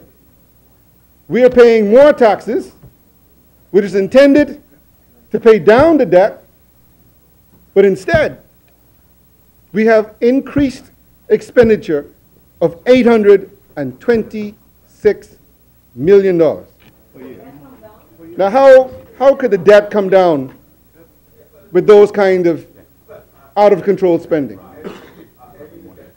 Mr. Speaker, and again, Mr. Speaker, the member for Cat Island and Rumkey and Ragged Island says, how's the debt come down? Oh, sorry, he says, how's it defaulted? Well, Mr. Speaker, if, and I actually talk about it a little bit, if you go out every year to borrow money to pay off a loan to prevent default, what do you call that? You know, you didn't default. You didn't default. But you sure didn't lower the debt burden, because all you did is swap an old loan for a new loan. And in the current dispensation, if we had to do that, the cost of that new loan is going to be higher than the old loan. So, no, we didn't default. You're right, thank God for that. We still have the ability to borrow. Thank God for that. But one thing is for sure. If the last administration had stayed in office, this country would have been in trouble on the path that they were going. You can't keep borrowing to pay your loans. It's a vicious cycle, and will end up in total disaster. And as you say, putting tremendous burden on our children and grandchildren. Now, admittedly, Mr. Speaker, some $245 million of this higher spending was due to higher debt redemption requirements. That's what we're talking about, refinancing debt. And interest payments are higher this year than in 2011-12 by some $107 million. That's what I'm talking about. Every time you refinance, interest costs going up. This suggests that over the course of its mandate, the previous government increased the level of operating spending, excluding interest and debt repayments, by $474 million. As such, fully 89% of the revenue increased during their term was swallowed up by increases in spending over which they had direct control. Let me say that again. As such, fully 89% of the revenue increase during their term was swallowed up by increases in spending over which they had direct control. And included in that, Mr. Speaker, is over $20 million spent with just one foreign consulting firm. One. $20 million. One consulting firm. And I leave it to the Bahamian people to determine whether we got value for money. Mr. Speaker, as was clearly demonstrated in the budget communication, our government must, as a first priority, act decisively to put order in the public finances of the nation. Our aim is to eliminate the GFS deficit as promptly as is feasible and practical. And to that end, we will strive to identify in-year fiscal savings in 2017-18 that will transform the projected primary deficit of $31 million into, hopefully, a surplus. In other words, that's what I spoke about earlier, that as we go along in the new budget year, we will look for savings to hopefully halt some of this bleeding that we have had over the last 5 years. Having now seen the gravity of the fiscal position that has been left to us by our predecessors, we fully appreciate that fiscal redress is necessary to restore and sustain confidence in the Bahamas, strengthen our international credit rating, and thereby set the stage for the full implementation of our policy agenda. Indeed, if our aggressive plan of action is to be sustained and successful, it must, without question, be underpinned by a solid fiscal foundation. To be quite blunt, the government's fiscal position is untenable and simply not up to the task of modern governance. We cannot go on and on mortgaging the future of our children to finance the day-to-day running of government today. We must place government in a position to be able to meet the many and varied demands placed on it in a modern democratic society, doubly so in an archipelagic country such as ours. After the past 5 years of government spending beyond its means and borrowing funds that it did not have to pay for that spending, the time has come for decisive fiscal action. Any further delay in doing so would only make the inevitable, necessary corrective measures more drastic and painful. One need only look at what has happened in a number of countries around the globe to appreciate just how painful delayed fiscal adjustments can be in both economic and social terms. Turning around the fiscal position and placing it on a solid, sustainable basis will underpin the achievement of the other elements of the government's plan of action for stronger growth, more jobs, and further social progress. If we were to postpone determined fiscal action, the gap between spending and revenue on the recurrent account would lead to an ongoing and pronounced rise in the debt burden. The debt to GDP ratio would rapidly escalate to yet higher and more damaging levels. Very soon the government will find itself in a very difficult position of having no choice but to drastically cut spending and raise taxes, as other nations have had to do. It is therefore clearly preferable and imperative that we act now with a plan of our choosing to redress the unsustainable fiscal imbalance and rising debt burden. That is critical for both the sake of fiscal prudence and to allow the government to play its rightful role in society in effective and financially secure fashion. Mr. Speaker, I stressed in the budget communication that our government is firmly committed to working diligently in the months ahead to improve on the near-term fiscal situation and medium-term prospects that have been left to us. To that end, we will take action on several fronts, on which I would now like to expand. A review and assessment of expenditure programs. Mr. Speaker, based on the review of fiscal developments over the past 5 years that I presented, it is evident that the government expenditure in this country is at the crux of our fiscal problem. Recurrent revenue in 2017-18 is projected at some 23% of GDP, and that is 5.4%, or that is a 5.4% improvement from the levels of 17.6% in GDP in 2011-12. For its part, recurrent expenditure in the next fiscal year is forecasted at 28.6% of GDP, up fully 8.6 percentage points from 2011-2012. As such, over the period, revenue has gone up by 5.4%, but recurrent spending has increased by 8.6%. Looking at it another way, in 2011-12, the negative gap between recurrent expenditure and revenue, the so-called recurrent balance, amounted to 2.4 percentage points of GDP.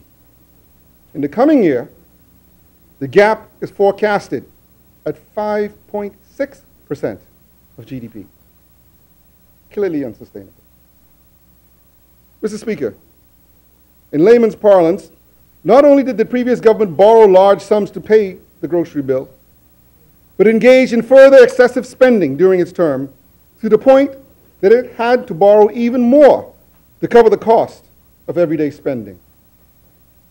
Through its actions and inactions, it placed on our nation's public finances in an impending vicious cycle of deficits and growing debt and interest payments that could begin to feed on itself automatically to disastrous levels in the absence of the determined resolve to arrest it. That's what I talk about, that vicious cycle. When you start borrowing to pay debt. When you take one Visa card to pay your MasterCard. And then when that one comes, you get the American Express to pay the Visa, the MasterCard. And you keep going around and around. Well, yeah, exactly, when you hit Sun God. I got to give our Bahamian card its due. See, Sun God can afford it. They can be the last one.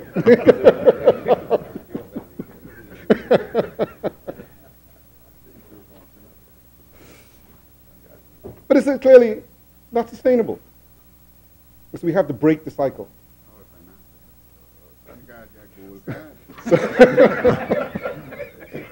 Sun Card powered by MasterCard. You gotta love it.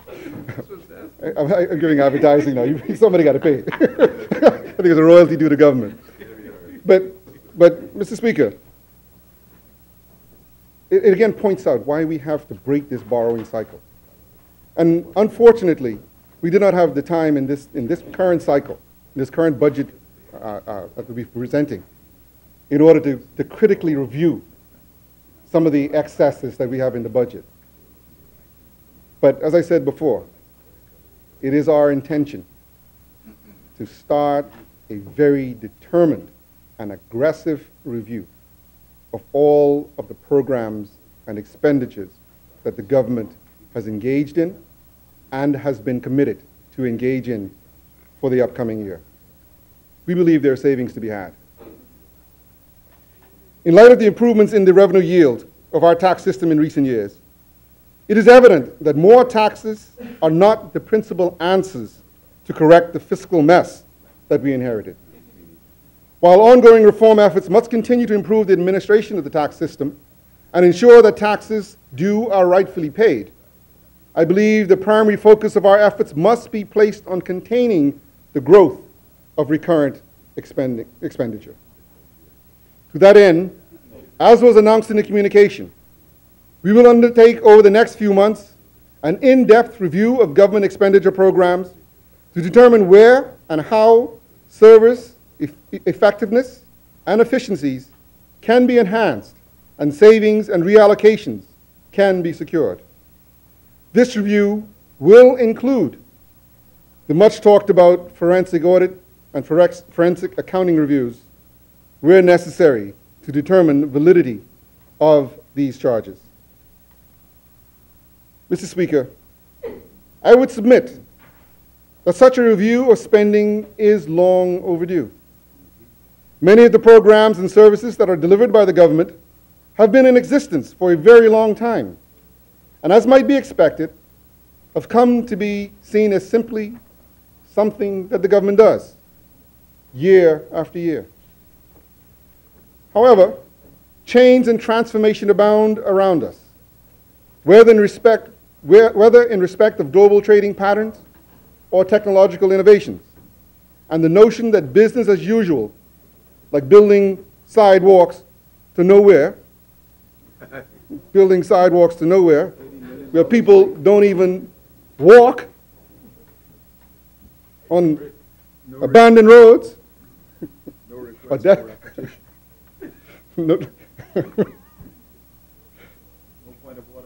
is acceptable. It's no longer acceptable. Can no longer be tolerated. Indeed, our government's vision of a socio-economic transformational growth agenda for the Bahamas is founded on this view. We would yield, you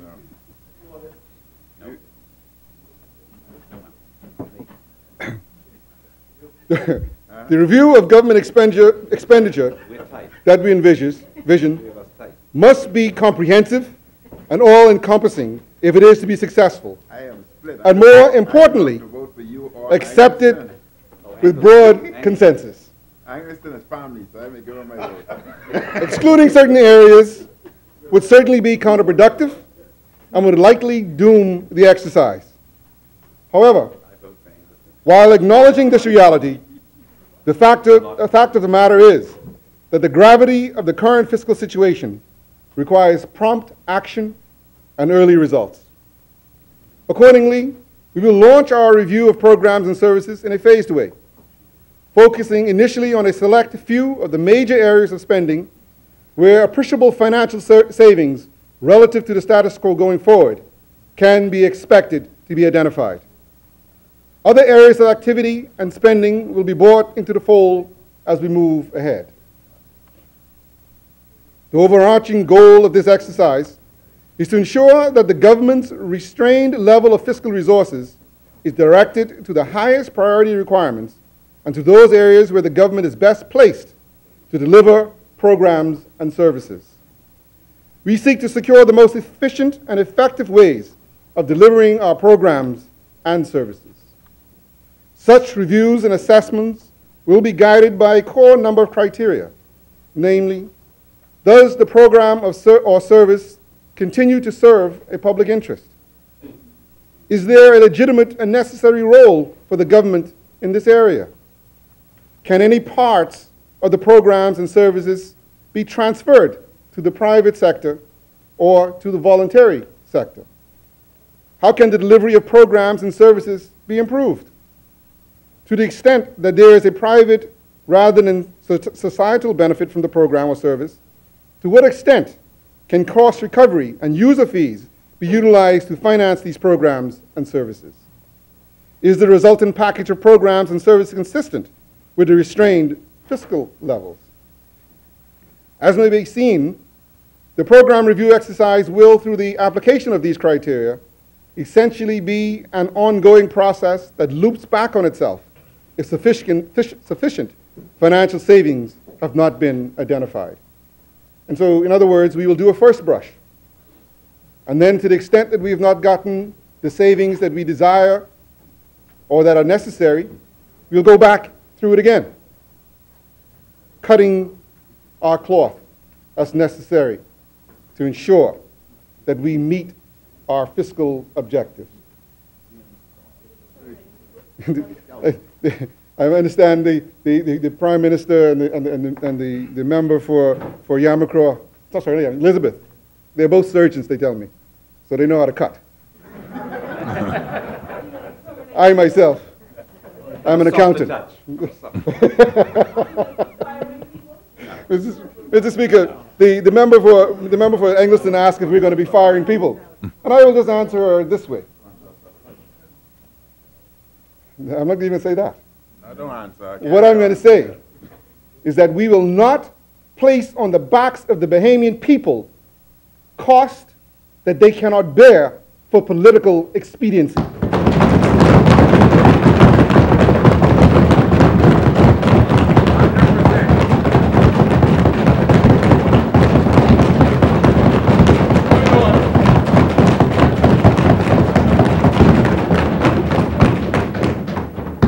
As we announced in the speech from the throne, our government will also... Are you recognized? I was saying, thank you, Mr. Speaker. I was just, I thank the member for yielding. I was just asking a question from my seat because it's a question people want an answer to. And it is, as you go through this brush back and forth, cutting your cloth, is it likely to involve termination of people in the public service? That's what I was asking. You've answered it differently. You're saying, you said something that was much more aggressive in a response. I'm just wondering whether people are facing loss of revenue or income as a result of this exercise. That's the only question I was asking. Mr. Speaker, I've answered the question, but I will say this again.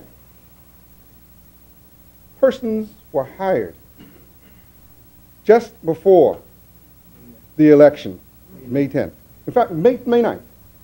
People were hired by the previous administration. Hundreds of them. In Acklands today, it's 41 people, Mr. Speaker, in Acklands, who are calling, trying to find out how they're going to get paid and when they're going to get paid. 41, Mr. Speaker. May 9th. And Mr. Speaker, Mr. Speaker, what is egregious about that, Mr. Speaker, is that the previous administration gave these people the impression that they were going to be long-term employees. Mr. Speaker, the contract, though, for those people is 3 months. And so, Mr. Speaker, I don't know what they were going to do when if they were heaven forbid, successful. But they've got these people on a 3-month contract, and when the 3 months is up, this government is going to have to make a decision. But they want to stand up and claim victimization. Mr. Speaker, once again, the government of the Bahamas will not put more on the Bahamian people than the revenue that we generate can bear. Simple. We cannot continue to carry as if there is fat and plenty. So no, we are not terminating any civil servants. That's not the plan. But we are going to insist on efficiency. We are going to insist on redeployment of some resources. But we are not in the business, unlike you all, or the side opposite, who, when they came to office, wiped out everybody in urban renewal, didn't care about them, who, in the lunch program, people who were providing lunch to the schools, gone like that, boop, who couldn't, it didn't even give them notice enough to put their affairs in order, Mr. Speaker. And you know the egregious part of that, as social services will find out if they haven't already, they weren't paying the new people. And so those kids weren't even getting lunch in the last couple of months.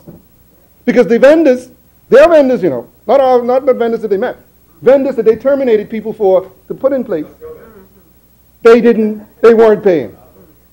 They weren't paying them. And so they stopped providing lunch to some of these schools. And so those children who depended upon it, and there are many of them, Mr. Speaker, they come to school looking for that breakfast or that lunch because it might be the only meal they have. But because of their fiscal mismanagement and don't care, my words, they allowed them children to suffer. And you know what? The results of May 10th is in part a payback for that.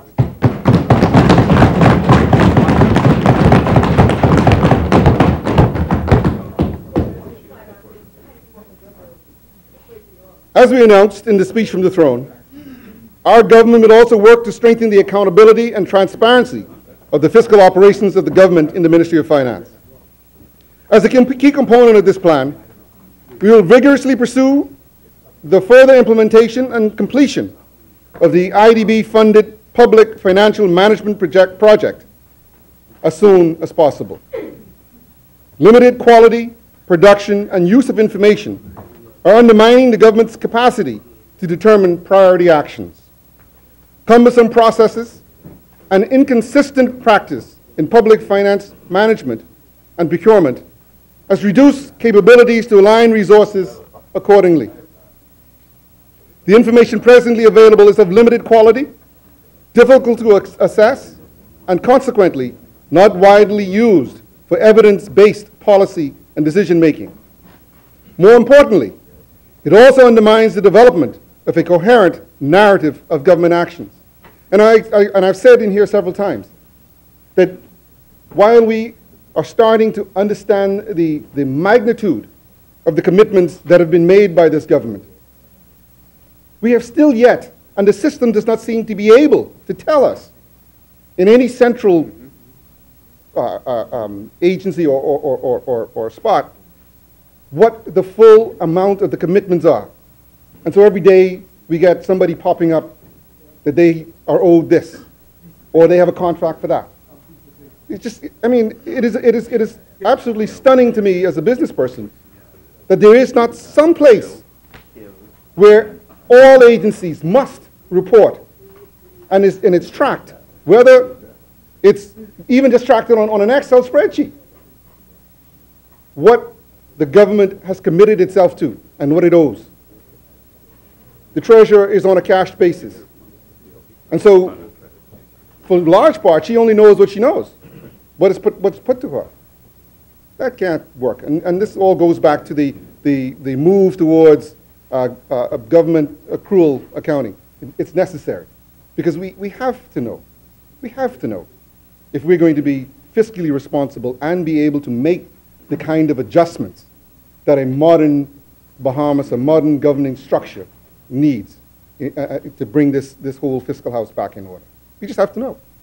But currently, we don't have that full capability, Mr. Speaker. And like I say, everywhere you turn, there's something else that pops up. Tourism is an interesting one. There are all kinds of commitments out there. and if you ask the people at the Ministry of Finance, they can tell you some they can't tell you. Some, apparently somebody's keeping their drawer. It's an amazing thing. Mr. Speaker, to address these issues, the government has requested and secured financing from the Inter-American Development Bank, IDB, for support in two main areas. One, strengthening of public performance monitoring, and two, the modernization of public financial management and procurement. In the area of, I said continuing. Yeah, I know. I understand. A lot of information. I appreciate that. In the area of public performance monitoring, the availability of high quality and relevant data is critical, and therefore a solid statistical system is central. Some of the areas where immediate attention is required relates to the institutional capacity of the Department of Statistics. Improvements are needed in internal coordination, technical resources, data dissemination, and the legal and normative environment. The current Statistics Act dates back to 1973. Obviously needs to be updated. And we're committed to updating the whole suite of legislation as we go forward to reflect the current and modern times we live in this country. Additionally, the outdated IT systems have hindered effort to improve data production, create awareness of the importance of the Department of Statistics, and the need to use statistics in the country for evidence-based policy making. In the area of public financial management, the government faces the challenge of increasing efficiency in the allocation and use of resources and in producing actionable data for decision making. The Ministry of Finance has a set of financial management systems that are outdated and have reached their capacity for expansion. The main function is basic cash management and payment. That's what I talked about. Under the terms of reference of this project, the overall objective is to increase efficiency in the use of public resources. The specific objective are to enhance the capacity to produce and provide access to quality information for evidence-based policy making, and to improve the ability to better allocate and track public funds. The program is expected to have a positive impact on the performance of the Bahamas public sector in line with the following expected results.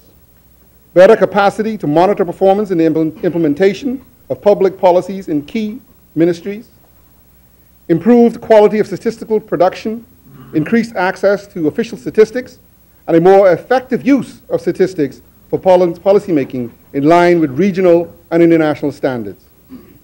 More efficient public financial management with an integrated financial management information system, fully implemented and functional in line with ministries and public entities, and a public procurement system with fair and transparent rules generating savings and values for ministries and relevant entities. Mr. Speaker, I now turn to the issue of the many state-owned enterprises in this country. As was highlighted in the budget communication, there are over 25 such entities that rely on subvention from the government. 25 such agencies that rely on subvention from the government. These are so-called quasi-government agencies and corporations. In 2017-18, such financial support will amount to $429 million. Annually, this year, $429 million. Fully $79 million more than last year. Why? Primarily because of national health insurance. You remember last couple months ago, the former Minister of Health, in an interview, said, yes, we're going to launch national health insurance, and we have, I think at the time it was 400 and something people signed up. It eventually grew to 1,200 or something. Signed up for national health insurance. But I don't know how we're going to pay for it. That was his statement. $79 million we got to come up with for national health insurance. And it ain't over yet, Mr. Speaker. It's not over yet. This is the disastrous path that we've been on, Mr. Speaker. Will we put in place these brilliant, bright programs and create all of this goodwill and good feeling? Oh yeah, the government's taking care of us. But we don't bother to work out the details. How are you going to pay for it? Is there a better way? Can we somehow wring out more effective services out of the system that we have?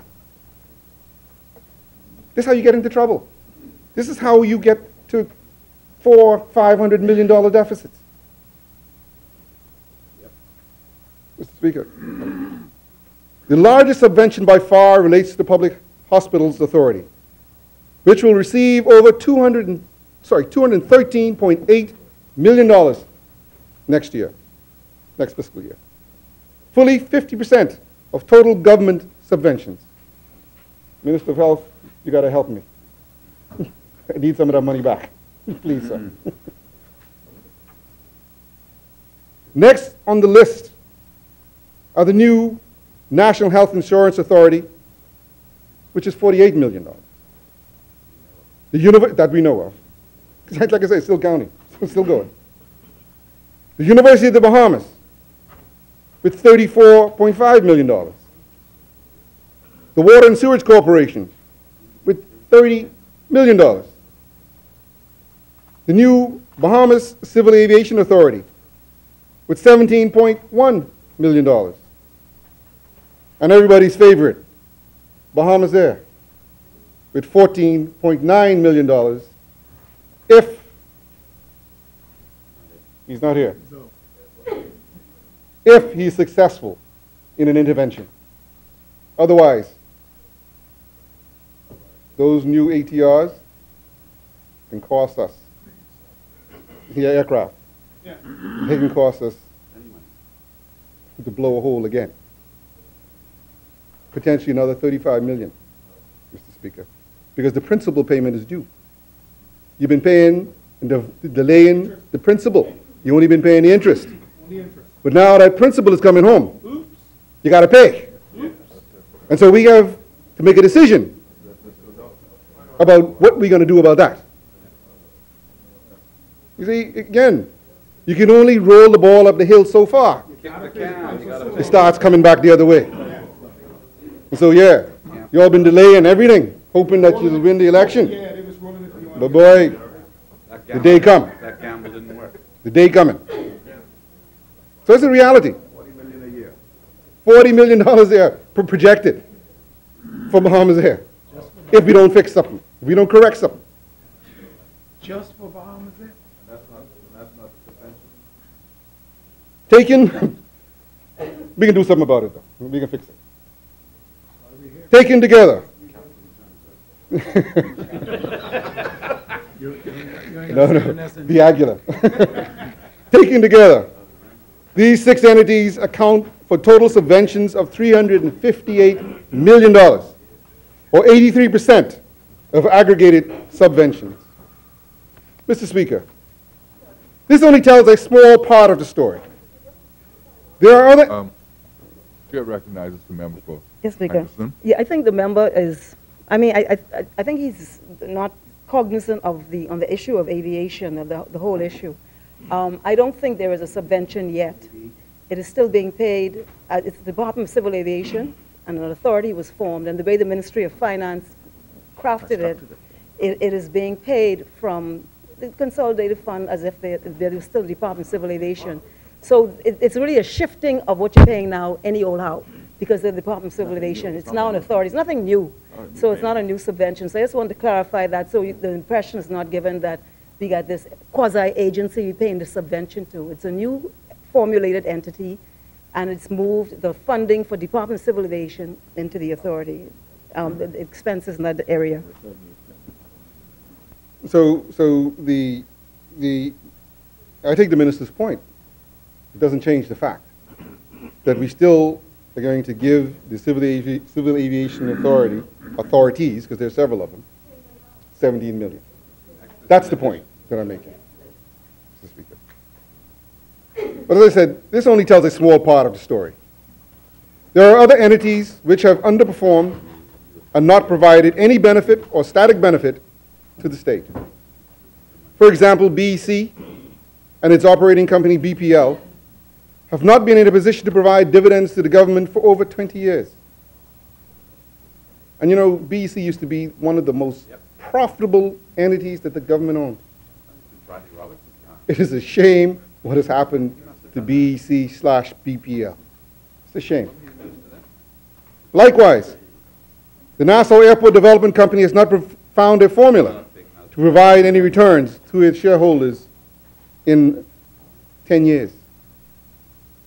The restructuring of the Bank of the Bahamas has cost the government over $200 million and counting.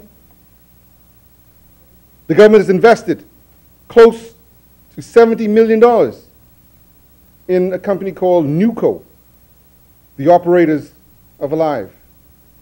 We own Alive? Why? Yeah, we own like 51%, I believe, in Alive. I thought we're getting out of business. Yeah, that's what I thought too. But who are the other owners? I ain't getting into that. But I believe it's capable harm. The public wants to know. As can readily be appreciated, these subsidies, investments, and lack of return or dividends have a substantial impact on the government's fiscal resources. Given the need for prudence and restraint in the period ahead, it will therefore be imperative that such subsidies, investments, and other support from these state-owned enterprises be reviewed and assessed objectively and equitably in line with other areas of direct government program activity. They will therefore be folded into the program review exercise that I outlined earlier. In other words, just like we do with government agencies, we must, with these quasi-government agencies, review their operations to ensure that they are efficient and that they are providing a service to the Bahamian people that is necessary for subvention and that we are getting value for money. Yep. And you know, I can be honest with the Bahamian people. Unlike the previous government, who could tell you national health insurance can be free, I can tell you, there's no such thing as a free lunch. It doesn't exist. If I provide you a service over here for free, somebody over here got to pay for it. That is how it is.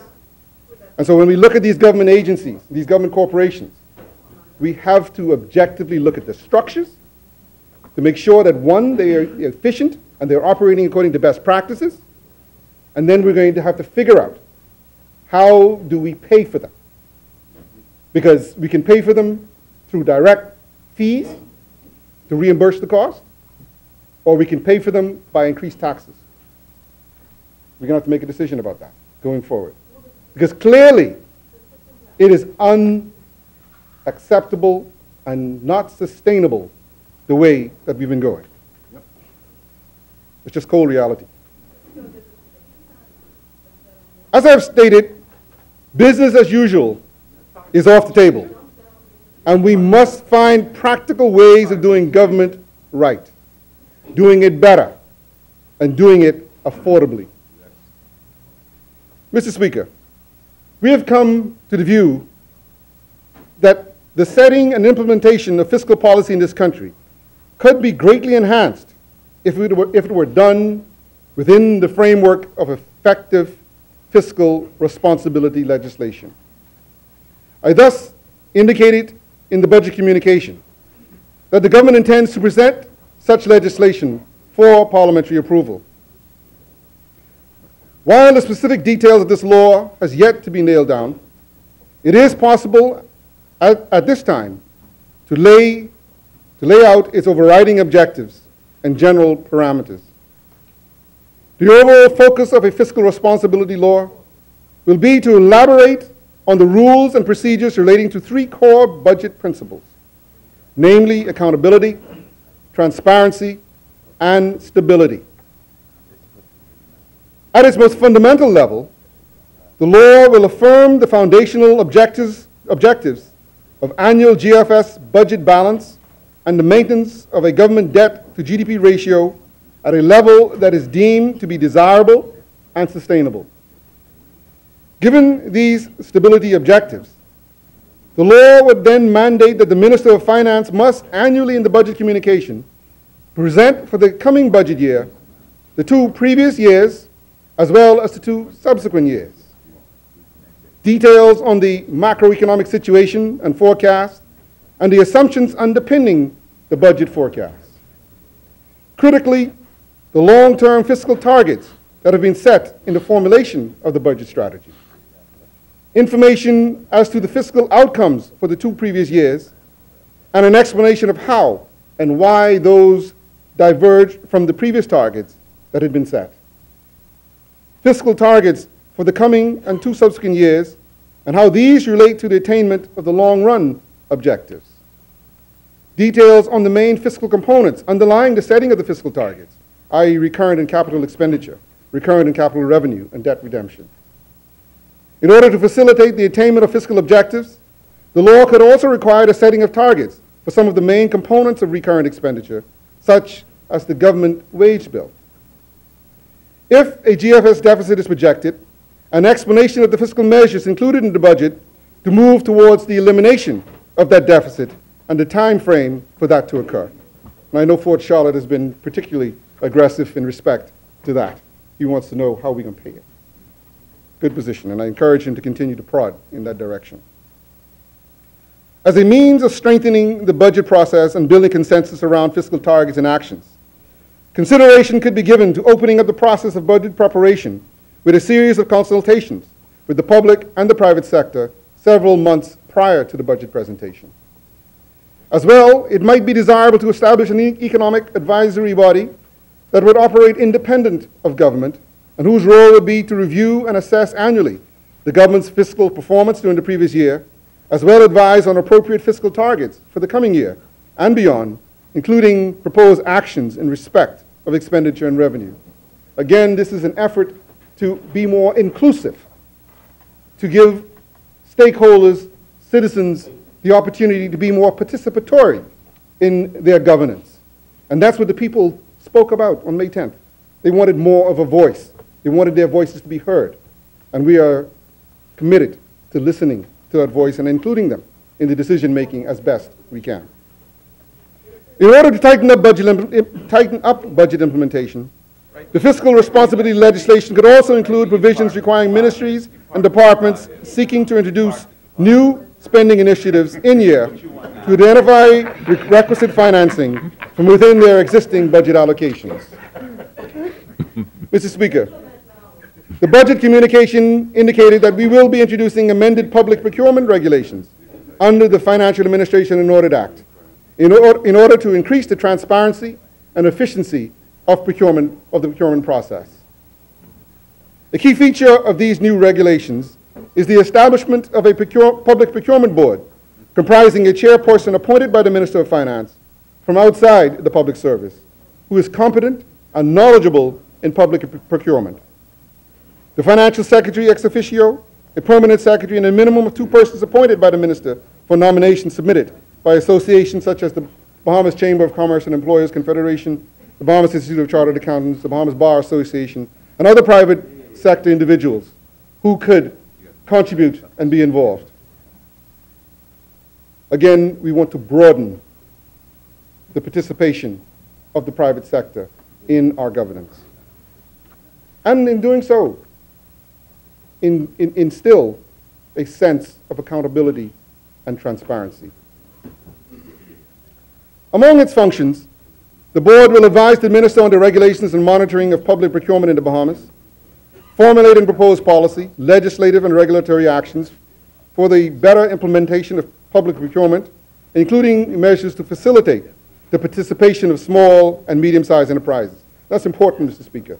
We want to make sure that small and medium-sized enterprises, who oftentimes do not have all of the resources to participate in government tendering processes, are supported and they're given an opportunity to at least qualify and to bid on portions of projects. It is our commitment to strengthening and helping to expand Bahamian business ownership and entrepreneurship.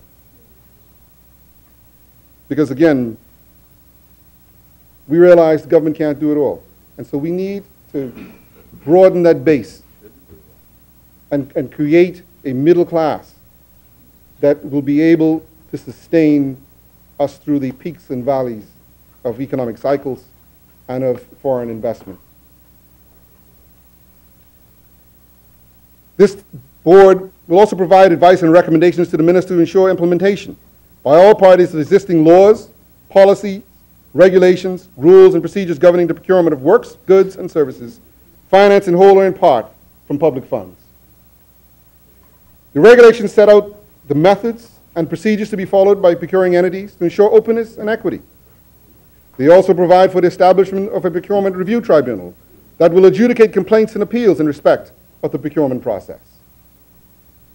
Mr. Speaker, Article 136 of the Constitution establishes the office and functions of the Auditor General. However, experience reveals that the effectiveness of these functions has over the years been constrained by a variety of factors, including resource availability. It was therefore announced in the budget communication that the government will look at introducing legislation to strengthen the office of the Auditor General, as well as provide it with the resources needed to effectively and properly discharge its responsibilities as mandated by the Constitution.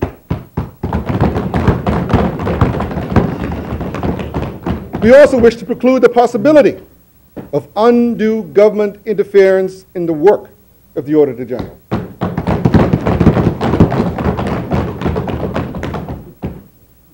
One model under consideration could see the establishment of the Office of the Auditor General Agency, as would be under this, as an approved authority, whose overall work and finances would be under the supervision of a board comprised of members of Parliament and private citizens, with requisite qualifications in accounting, law, or government.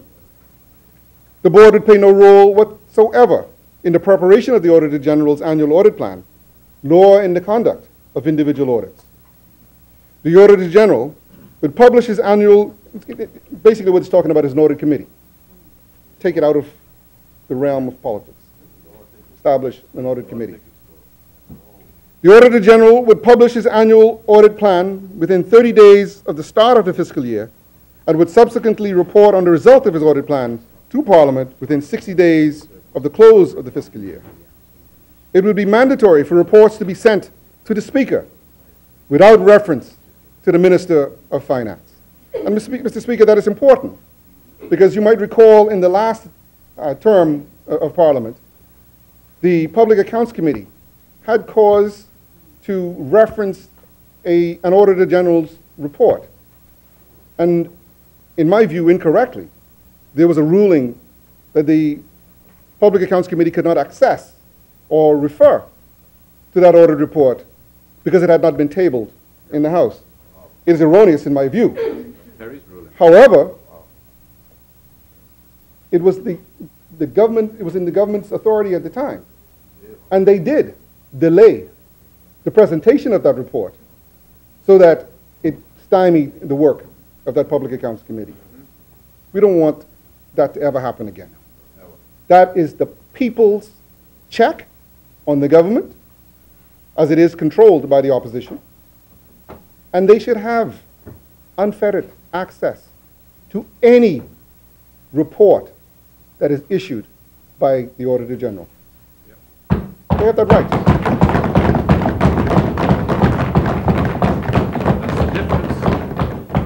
And so it's incumbent upon us, Mr. Speaker, that we must always be above board and willing to stand the full light of day in transparency in everything that we do. Because the side opposite, the opposition, has the ability, in fact, the constitutional right and responsibility to ensure that the government stays true and honest with the Bahamian people and judicious in the use of the resources that are provided to the government of the Bahamas. The Auditor General would also have the power to appoint external auditors to audit any agency or entity that is in receipt of public funds. Because that was another question that came up during that time, whether the Auditor General had the right to audit something they call the private account that Urban Renewal had established. Private account. Again, and there was another thing called the Urban Renewal Foundation, which they claim was independent of the government, but it received funds using the name of the government or influenced by the name of the government, and they were saying we had no right to investigate it. That can't happen. That can't happen. It was true. It was in fact the case. That the government, that the previous administration. The member for Cat Island. Thank you very much. You're raising on a point of order. Point of order. It was never the What is your point of order? I'm presenting it. It was never the case that the previous administration, right, took the position that the accounts referred to by the member from East End, East Grand Bahama, was not susceptible to the Auditor General's review. That was never the case. It was never the case. It was never the case. And in fact, at no time, members,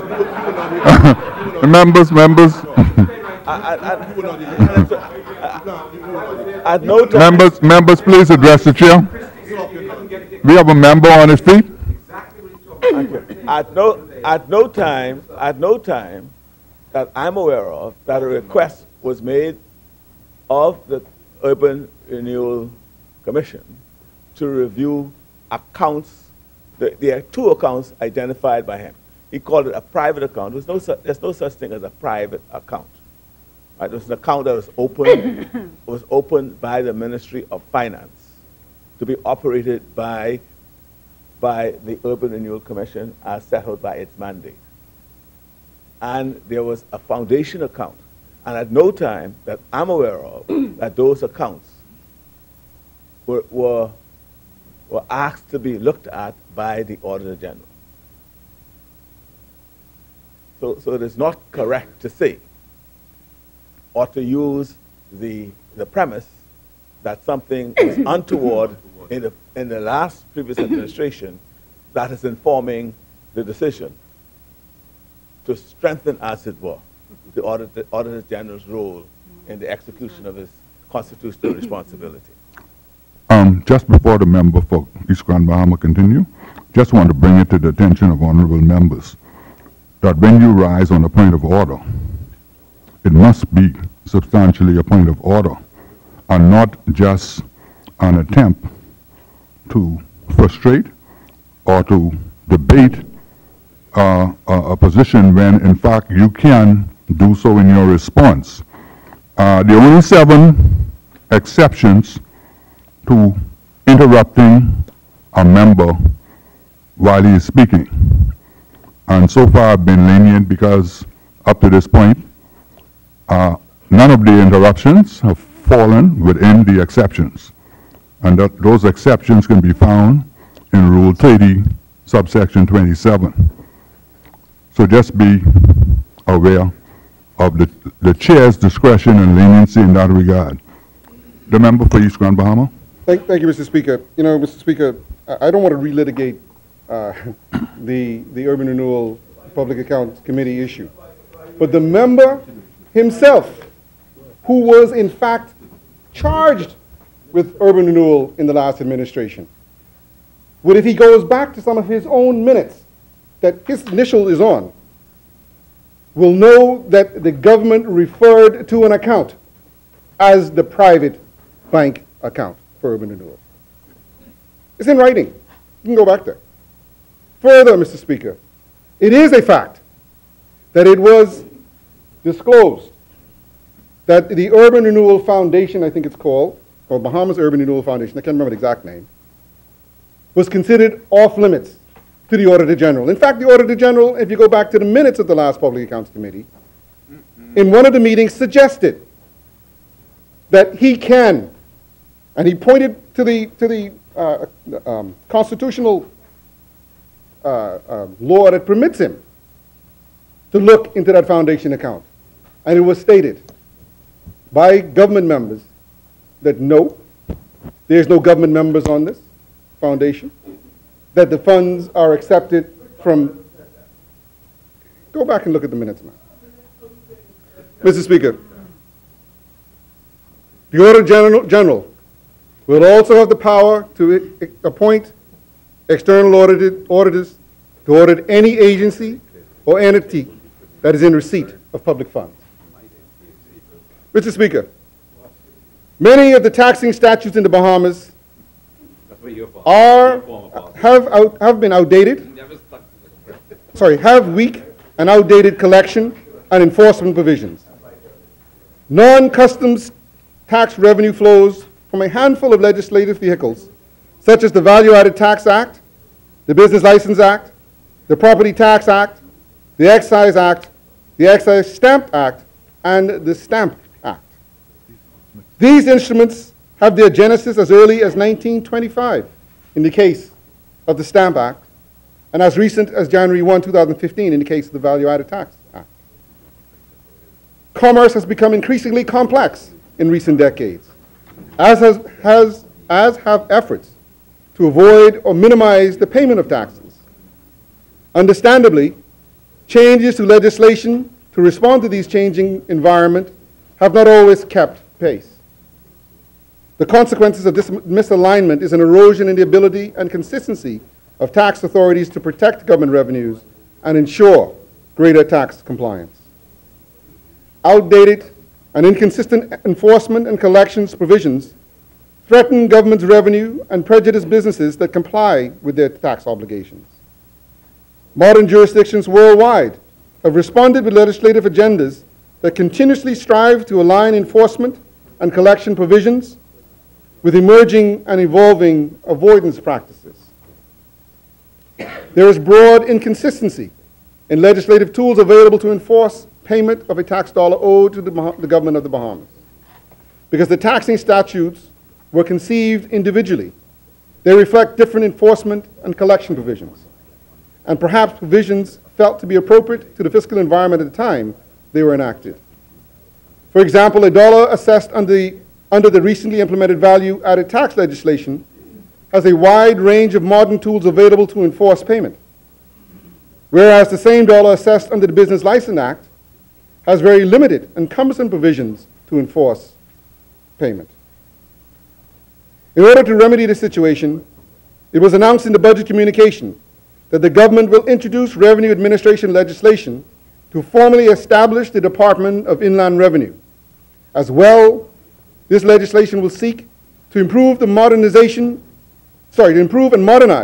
the government's ability to protect and enforce the payment of amounts assessed under its tax statutes, thus providing a level playing field for tax-compliant businesses. To provide greater consistency and certainty to businesses in the way collections and enforcement is undertaken across all tax lines. To harmonize and streamline to the extent possible the procedural tools available to collect and enforce tax amounts under the various taxing statutes. To provide modern collection and enforcement measures as alternatives to outdated provisions in some of the taxing statutes. And to provide a consistent, non-discretionary rate of interest to all amounts owing to the government of the Bahamas under the various tax statutes. The government will review and assess alternative legislation options for the most effective way to achieve these important objectives in the period ahead and will table the preferred legislative package at the earliest convenience. Mr. Speaker, before I conclude, I would again like to thank the wonderful people of East Grand Bahama who have elected me with a clear mandate to lead our constituency's growth agenda. In this regard, I acknowledge the significant infrastructure works that are underway, which will be completed, and those to be initiated as resources become available. I also acknowledge the interests of many in working with this administration to restore our island and again signal that limited resources may hinder the pace of that engagement. But our effort is primarily to facilitate private sector growth, to alleviate the pressure off the public system. In the meantime, we will continue our social outreach, cultural, educational, and sponsorship programs to ensure that we catch as many of our citizens as possible and provide assistance while our agenda takes root. I would like to specifically thank my campaign team who worked hard and worked smart to ensure our victory. I will not name names, but you are all very dear to me, and you know who you are. And I will not forget where we came from, as the saying goes. Mr. Speaker, through my communication today to open this debate on the 2017-18 budget, I have made it abundantly clear that our government will not accept the status quo. We will not accept the status quo.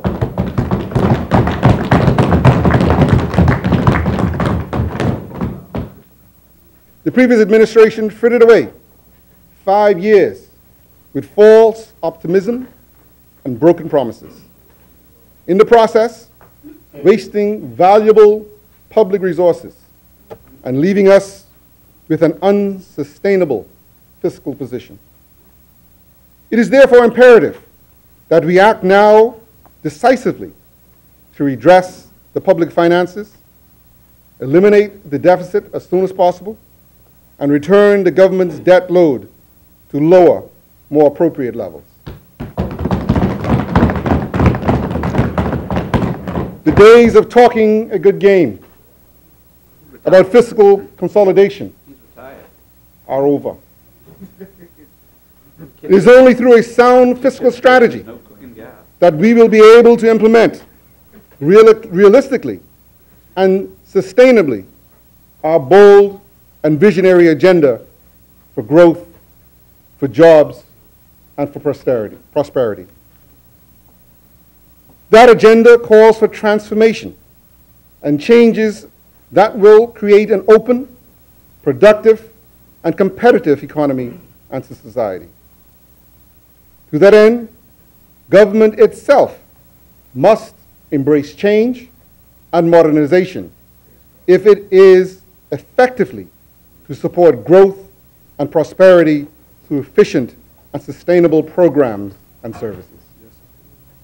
That means citizens, that means members, that we cannot be afraid to tackle some of these perennial programs and services that the government provides.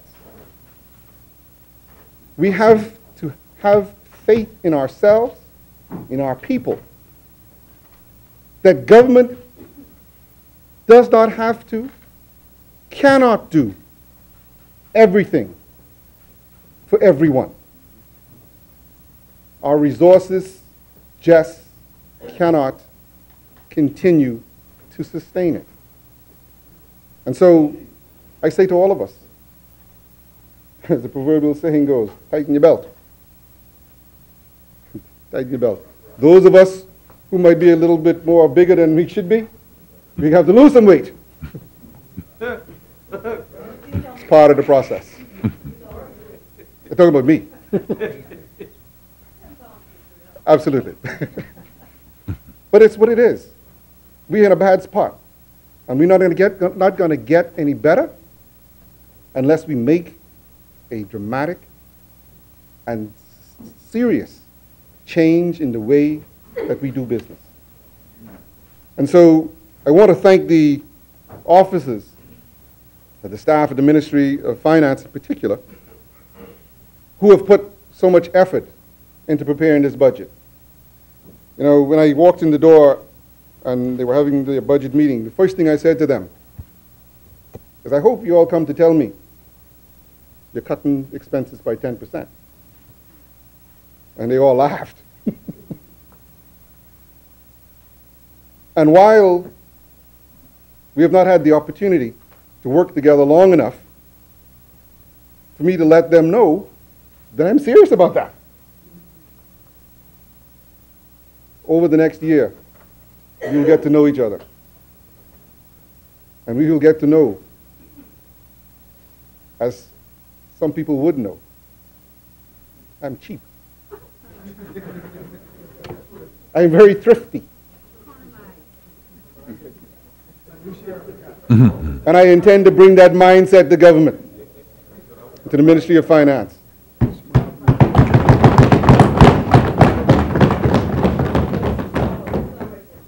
Again, I don't believe in living above your means. It is what it is. We know we get $10, we got to figure out how we can slice up $10. You know, it's like those families in the days gone by when you had one loaf of bread. And you got 14 children. And you got to figure out how you can slice up that loaf of bread to feed the 14. It ain't no different. It's the same thing. You got to set your priorities. You got to figure out what is important, what is critical, what is not going to if you cut it, what is not going to affect the growth and the job prospects in the economy. That's where that statistic-based finance, numbers-driven decision-making has to come into play. But we're going to do this. I am optimistic that we're going to do this. And so, inasmuch as it is bad today, I am fully confident that better days are ahead for the Bahamas.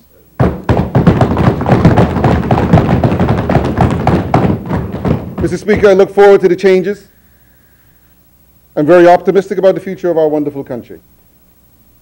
And with that, Mr. Speaker, I only want to say, God bless the Commonwealth of the Bahamas, and God bless the wonderful people, citizens of this country, who recognized that we were going in the wrong direction and had the courage and the strength and the wisdom to cause a turnaround for our country. God bless you.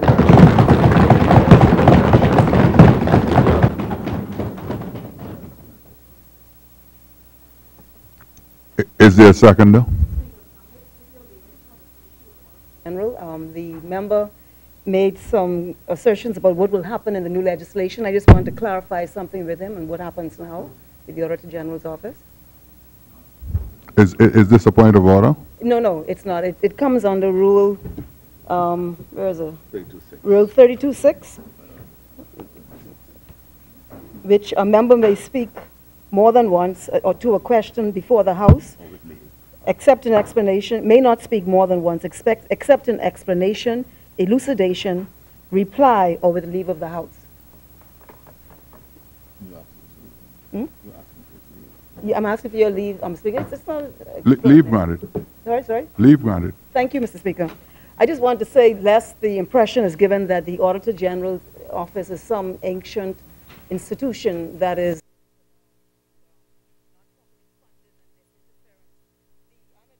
that the Auditor General's office has already been strengthened, but I have no objection to further strengthening, but I just want to say it has been strengthened. The Ministry of Finance allows for has provided funding for the outsourcing of external auditors. Also, there is already an audit committee. I know that the member spoke about creating this. It already exists in the Ministry of Finance, and also the reports are sent directly to the House of Assembly. They're not put in their hands. Put in the hands to the Speaker. They're sent to the Speaker, and that has been the practice since I've been in this Parliament. So I just want to ensure that we're not giving the impression that somehow the Auditor General is not has not been in a position to effectively do his job, and I think he has been. But I have no, I will not argue with the members seeking to further strengthen. But I just want to make sure that we understand we do have some structure at this point in our national development, 21st century. Know that there's anything for me to really respond to. No, Save that. Just a clarification. Save that. I think the Auditor General has made several statements in respect to this.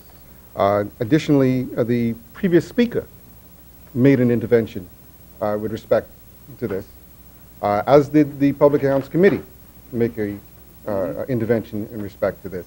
At the end of the day, I think the member for Angleton and I are on the same page in that we need to modernize, we need to enhance, and to ensure that the intent of the Auditor General's office is in fact strengthened, and he's given all of the tools that he requires in order to do the job on behalf of the Bahamian people. Thank you.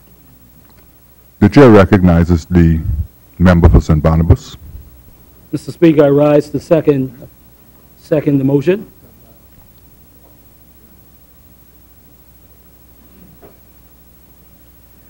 First, Mr. Speaker, let me give thanks to Almighty God, who is the great architect of the universe, for giving me the breath and the opportunity to stand to my feet for the first time in this honorable House. Mr. Speaker, I rise as a servant for and on behalf of the people of the great constituency of St. Barnabas, namely the communities of Coconut Grove, Big Pond, Black Village, Rock Crusher, and the Oatfield area, Mr. Speaker.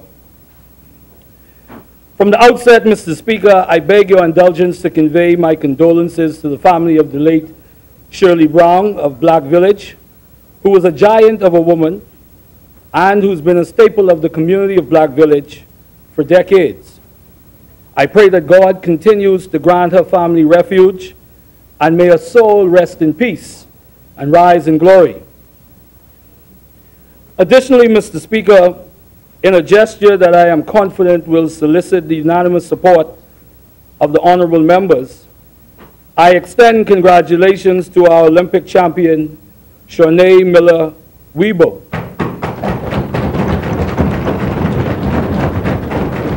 on setting the world record for the 200-meter straight at the Adidas Boost Boston Games this past Sunday.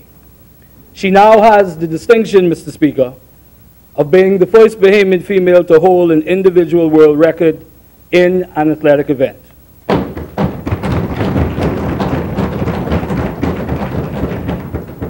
Mr. Speaker, I thank you for your indulgence on those two matters.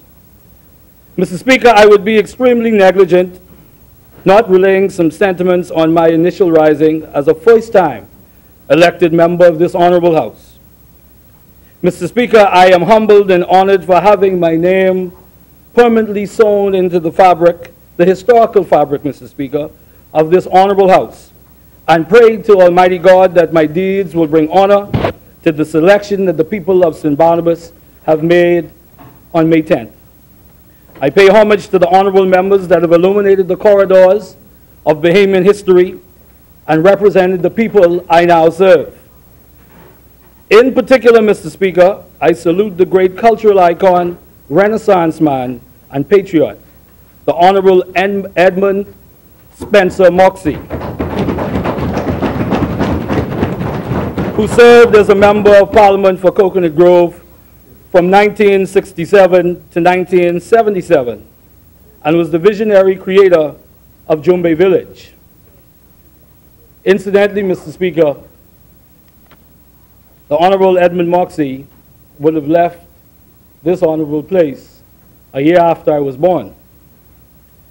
Mr. Speaker, progress and success are rarely singular efforts, so I would be justifiably accused of ungrateful and an egregious act if I did not in this moment express my gratitude to my parents who have lived long enough to see me elevated to this high plateau of service to the Bahamian people and the people of St. Barnabas. to my mother, Sharon Roll, my father, Don Cartwright, I am forever grateful for the love and encouragement and the values, Mr. Speaker, that they taught to me. The values of duty to God, to family, and to country. To the late Deacon Leviticus Hadley and the many teachers in the institution of St. Augustine's College, I thank them for imparting the lessons of diversity in academic excellence, athletic pride, and active citizenship. I thank the people of St. Barnabas for their confidence in allowing me to serve them. Mr. Speaker, it is in a surreal and singular moments like this that one cannot help but reflect on the journey to this point. For the past about 16 years, Mr. Speaker, on many occasions, I've sat deliberately in this public gallery to observe the proceedings of this honorable House. Admittedly, Mr. Speaker, wishing at times that I could insert myself into the debate. They say if you wait long enough, something will come. I must also admit, at times I was taken aback by the occasional trivial political jostling, Mr. Speaker, but I always left the gallery inspired by the promise and possibility of what these proceedings can do to bring meaningful transformation to the people of the Commonwealth of the Bahamas. Why am I here, Mr. Speaker? Shirley Chisholm, who has the distinction of being the first African-American female to be elected to the United States Congress and the first African-American woman to run for the presidency, said that service is the rent we pay God for our space on earth. Mr. Speaker, I've come here to pay the rent.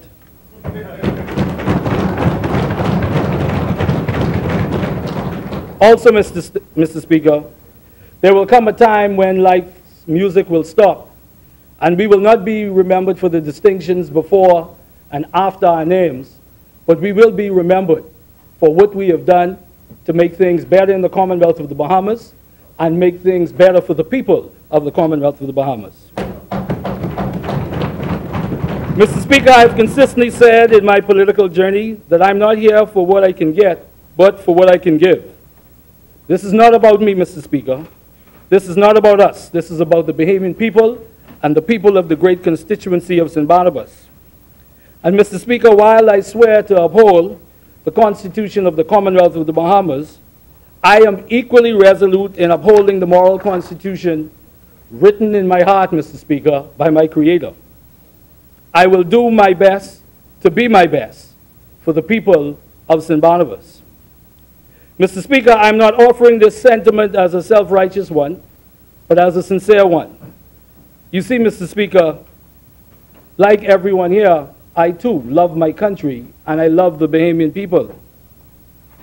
The Bahamian people expect major change, Mr. Speaker, and they want us to resist the petty politics.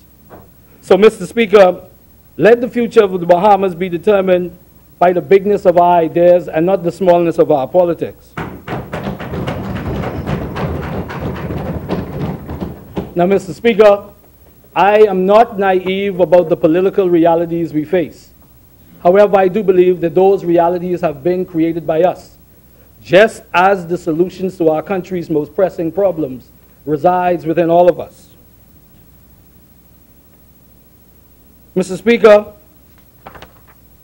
I will not be perfect, but I promise the people of St. Barnabas that I will be perfect in my attempt in trying to make things better for them. After all, this is what they have sent me to Parliament to do. Mr. Speaker, we are in a defining moment in our nation's history, and I've often said and still submit, the Commonwealth of the Bahamas is the greatest nation on earth, and I regularly cite the premise on which I construct this belief. Look at the world-class people we produce within every discipline and the impact that they are having on the world stage, and we do it out of a mere population of 400,000 people. Our country is a tremendous incubator of intellect, purpose, and talent. So this unique Bahamian spirit, coupled with our duty and obligation to serve the people, will always lead us down the right path, Mr. Speaker. I'm of the belief that on Election Day, the Bahamian people always get it right. Mr. Speaker, we are not merely elected and re-elected as governments and individual members by the Bahamian people on our commitment to serve, but also our competence to execute. Not to oversimplify it, Mr. Speaker, but the terms on which we receive the support of the people is simple.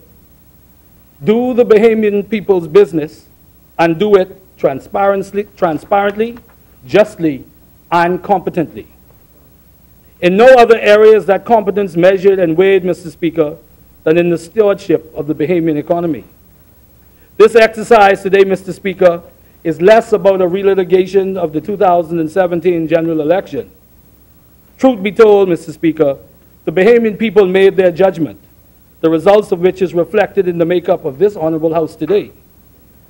The state of the Bahamian economy over the last 5 years, inclusive of double-digit unemployment, 4 downgrades, higher taxes on businesses and Bahamian citizens, and the redirection of $1.1 billion from its original destination in VAT money, does not give way to any subjective perspective.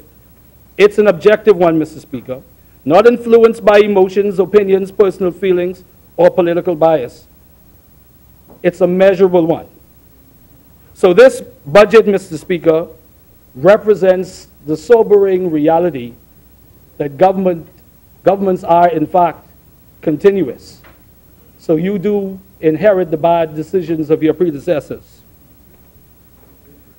Mr. Speaker, the first step towards our government delivering on its promised change agenda that seeks to put the power back in the hands of the people starts now. Mr. Speaker, our proclamation throughout the breadth of the country that it's the people's time reflects our government's unwavering commitment to support the aspirations of us all, for ourselves, our families, and our communities. The Bahamian people, particularly those in St. Barnabas, survived the torturous journey of the last 5 years, bruised by excessive taxation, debilitating mass unemployment, particularly among the youth of this country, thickets of neglect, a journey made worse by lack of transparency, accountability, and a deluge of unjustified spending. Mr. Speaker, I say without malice that we find ourselves nowhere near the destination promised by our predecessors. The strategic planning of governing the fiscal affairs of the Commonwealth of the Bahamas has fallen way short. Instead, Mr. Speaker, the previous government has in many ways taken the Bahamian people back in time. Mr. Speaker, hoisted on the back of the Bahamian people was a struggling economy with very little growth. But more than that, Mr. Speaker, behind the anemic, mismanaged economy are real-life consequences for Bahamians in general and the people of St. Barnabas in particular. Mr. Speaker, many of these economic indicators outlined in the budget communication reflect the larger story for the people of St. Barnabas trying to make their way. The mother on 2nd Street who is wary of the prospect of an uncertain educational future for her daughter. Mr. Speaker, the young men in Big Pond and Black Village who daily size up the possibilities of their dreams as they struggle with vexing unemployment. The widow on Hawthorne Street, Mr. Speaker, who is battling to make ends meet, being hampered with one form of income, and the small business owner in Rock Crusher, Mr. Speaker, who took the entrepreneurial leap, but whose business has been laden, Mr. Speaker, with crippling taxes. Mr. Speaker, in a few weeks, thousands of high school students will be searching for unemployment opportunities in the job market that has yet to satisfy the demands of high school graduates from last year. Through the grace of God, Mr. Speaker, the Bahamian people and the people of St. Barnabas have survived the last 5 years. And as with all good survival stories, Mr. Speaker, it is now our task to assess the damage, to account for what we have and what we need, and to chart our way forward with new leadership determined to lighten the load. Mr. Speaker, it has been tough by many metrics for Bahamians across the length and breadth of the Commonwealth of the Bahamas. Mr. Speaker, through our government's change agenda, we have charted a clear path that will uplift and inspire and create an opportunity society. It is a path best traveled together as a community where we take care to ensure that every Bahamian is given the opportunity to contribute without being trampled upon or left behind. Mr. Speaker, this budget seeks to clear the brush, cut down the weeds, to expose the lay of the land and identify all obstacles and hazards that would slow us down in the years ahead. So far, Mr. Speaker, we've already seen how the previous government left hundreds of millions of unfunded commitments and have already imposed the largest tax increase in Bahamian history, which through their ineffective stewardship of the public purse had not been enough. As another sign of the previous government lack of proper fiscal administration, Mr. Speaker, we can look no further than to national health insurance. They were short on specifics and vague on implementation, Mr. Speaker. The lack of funding to operate the program was non-existent. And by their own admission, Mr. Speaker, as recent as April of this year, by the then Minister of Health, proclaimed there was no decision on how the government would fund the scheme. Mr. Speaker, I've had the opportunity to walk throughout the constituency of St. Barnabas, and I can only wonder and reflect. When so eager to make commitments, the prior government could not spare a morsel of the hundreds of millions of dollars to aid our neediest and our most vulnerable. How much would it have taken to ensure that families in any of our inner city communities could live in decent housing fit for the 21st century? How can it be that none of these hundreds of millions of unfunded commitments were even considered to ensure that more of those that live in the inner city, in the constituency of St. Barnabas, could have the dignity of living in government rental units free of major disrepair and exposure to the elements? Mr. Speaker, the government rental units through Bimini Avenue and First Street have needed major repair for a long time.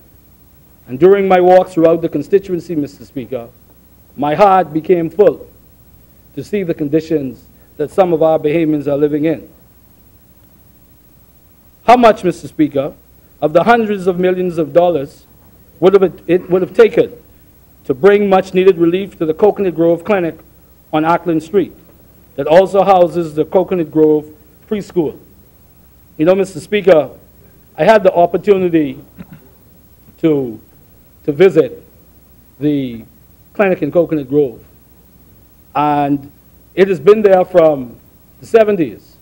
The original idea, through the efforts of the Honorable Edmund Moxie, was for it to be a community center. But now it houses a clinic.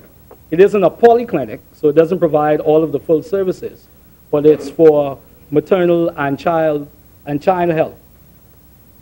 But the clinic is in major disrepair. Roof is leaking, and the staff at the clinic finds themselves on occasion having to move the emergency room from one side of the building to the next because they're dealing with a concrete roof, because initially the building should have gone 2 stories. Additionally, Mr. Speaker, even the sitting area, Mr. Speaker, the waiting area for patients, albeit there is a covering, Mr. Speaker, there is a covering, but expected mothers and children,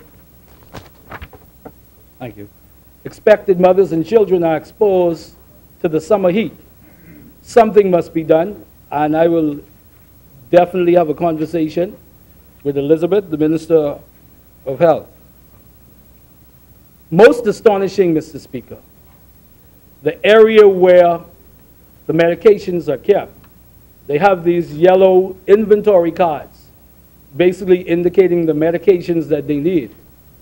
70%, Mr. Speaker, 70% of the medications are lacking in that facility, as recent as yesterday. Mr. Speaker, it is our fear that the hundreds of millions in unfunded commitments represents only the earliest and clearest of gruesome discoveries, that within the thicket there may lay hidden waste, fraud, and abuse. However, it is our government's intent not to allow such obstacles to prevent us from doing the people's work.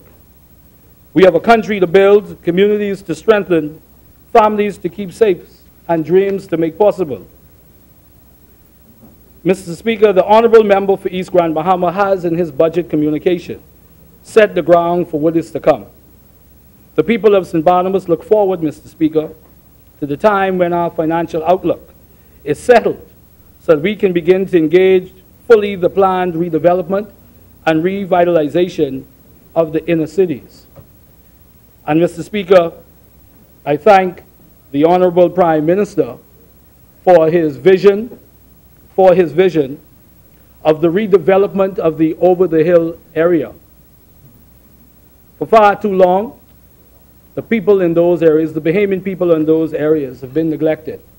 And as the Member of Parliament for St. Barnabas, and I'm sure the members for Maiden, Grandstang, and Centerville would agree with me when I say that it's about time that we bring the much-needed change to those areas.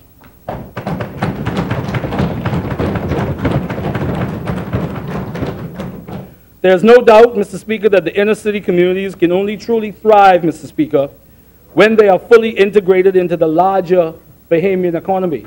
Yes. We cannot truly fulfill our greatness as a country, Mr. Speaker, allowing some to be left behind. We must carry all as we go on this journey.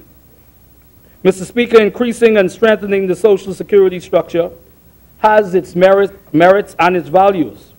But it's only through the forging of the inner city communities into the national economy will small businesses flourish and real transformation happen. Mr. Speaker, transforming the inner cities will no doubt transform the Commonwealth of the Bahamas.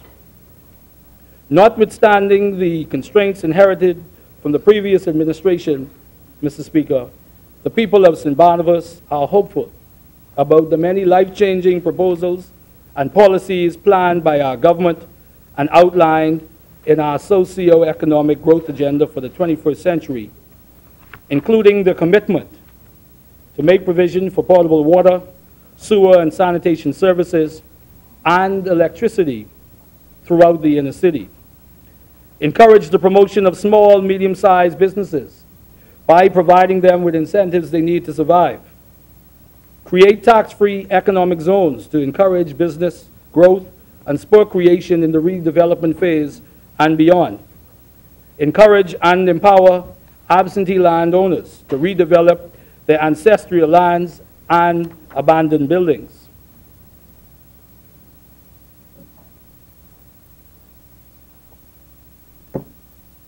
To establish, Mr. Speaker, multi-purpose community centers with amenities to provide supervised activities designed to promote and strengthen family and social cohesion for the youth and elderly.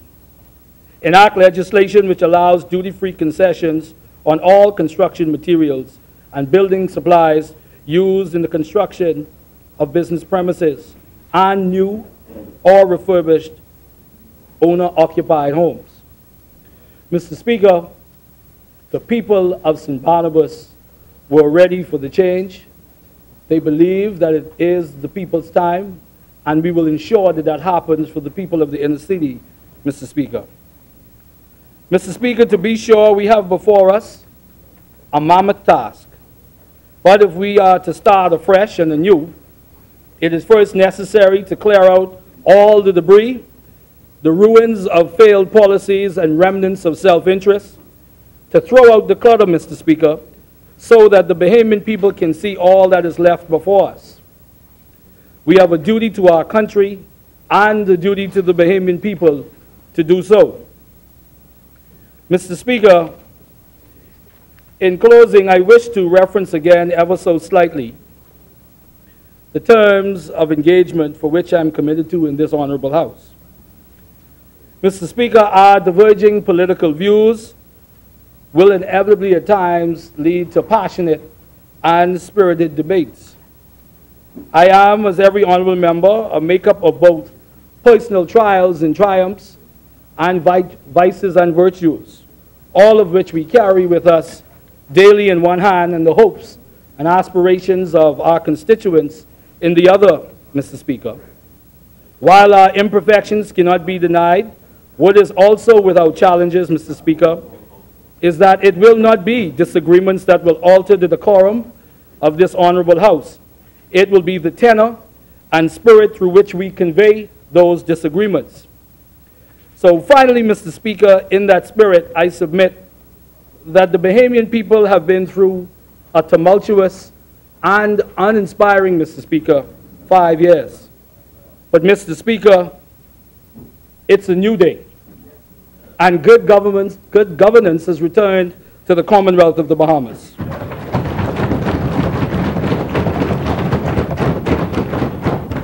We are here to restore hope and the faith that the Bahamian people have in their elected officials and the government that they elect. Mr. Speaker, I am grateful once again for being given the opportunity to stand on the floor of this House for the first time, as the Member of Parliament for St. Barnabas and all of the areas in which it represents. Mr. Speaker, may God continue to bless the Commonwealth of the Bahamas. May God continue to bless the people of St. Barnabas. And I thank you and the honorable members for their indulgence.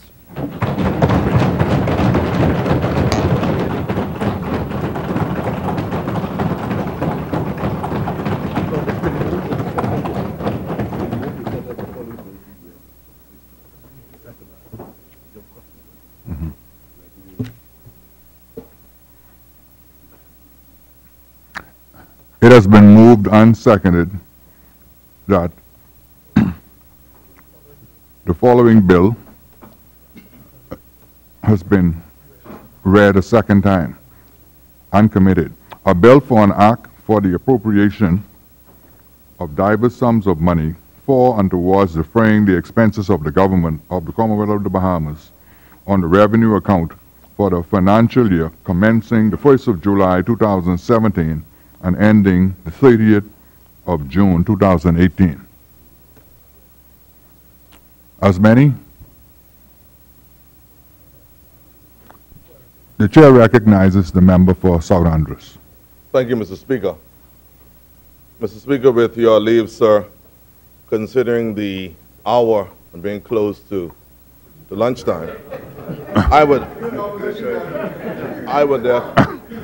I would therefore beg your leave, as I was sitting for the member for Angleton, through you to lead of government business, that we'll have the member for on the adjournment, that the member for Angleton be our first speaker when we rejoin at 3 o'clock. The chair recognizes the member for Bamboo Town. Mr. Speaker,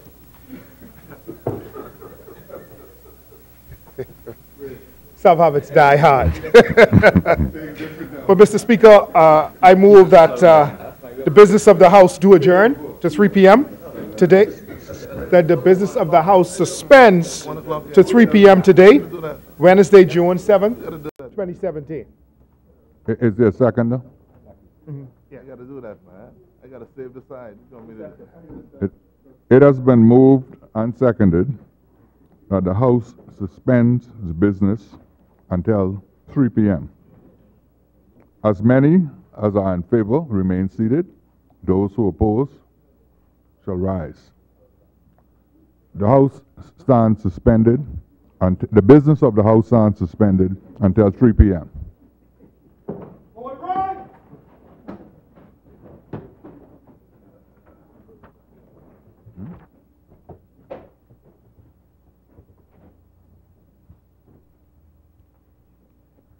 Well, Deputy Prime Minister and Finance Minister, the Honourable Peter Turnquest, leading off debate on the 2017-2018 budget now.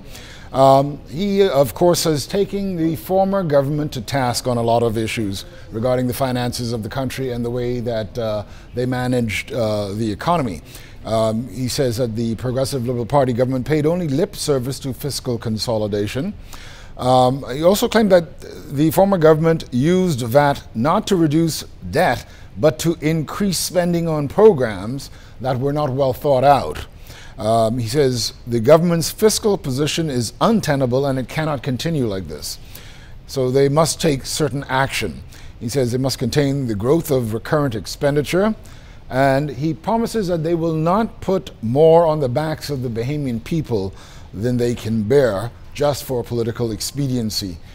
He's made it quite clear that there's going to be some sort of tightness as far as the financial expenditures is concerned in the country until the Bahamas gets economically on the footing that it needs to be. The member for Angliston, Glenys Hannah Martin, who is leader of opposition business in the House of Assembly, asked if civil servants would be facing termination. The Deputy Prime Minister said no, they don't intend to fire civil servants, but they will insist on efficiency. He did point out, however, that there were several people who were hired just before the elections, and some of them were really on just 3-month contracts, so they'll have to look at that. But right now, we're going to go to the House of Assembly, where Janaea Noel Ferguson is standing by, and she has further details for us. Janaea? The track was extreme. Here at the House of Assembly, you just heard from the St. Barnabas MP, Mr. Shannon Cartwright, giving his contribution.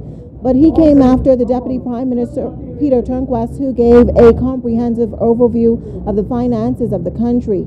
He also talked about how the government will go about correcting many of what he called measures that went wrong from the former administration. Many of them included what he called the overspending of public expenditure, revitalization of how that now will come into effect. And the Deputy Prime Minister said they have a mammoth task ahead of them of cleaning up the country's economy. Now, one of the things he touched on was the fact that he had to apologize to the Bahamian people, as he said they were a bit late in making some of the commitments in terms of salary deductions and that sort of thing that would have come from the public service. Now, the Deputy Prime Minister also indicated that the reviews continue of government agencies, including those that receive subvention from government. 25 of them, they're estimated to receive some $429 million. That's mainly because of the introduction of national health insurance. Now, the Public Hospitals Authority will receive the lion's share of that budget, but according to Minister Turnquest, a strategic plan has been put in place to see where government can cut away some of the fat, as he called it, for these quasi-government agencies, and that includes looking at possible restructuring. Now, it was also brought into question about whether or not this will include a mass firing exercise within the civil service, but according to the Deputy Prime Minister, the government is mainly concerned about hundreds, he said hundreds of contracts that were signed around the time of the May 10th general elections, May 8th and 9th to be exact. He gave the example of some 40 persons rather being employed by contract in Acklands. He said that contract is only lasting for about 3 months, and those residents there who were given jobs were expecting long-time employment. Now, he said when that 3 months comes to an end, the government will have to make a decision going forward. Now, the budget debate continues at the 3 o'clock hour. Contributions are expected from the leader of opposition business in the House, Glenys Hannah Martin, who represents the Angliston constituency. Now, we'll of course bring you all of the highlights from Parliament in a later report. Back to you in the studio, Julian. Thank you, Janaea, and of course to you, our viewers. Tune in again at 3 p.m. when the budget debate proceedings continue in the House of Assembly this afternoon. At 3 o'clock, we'll be here.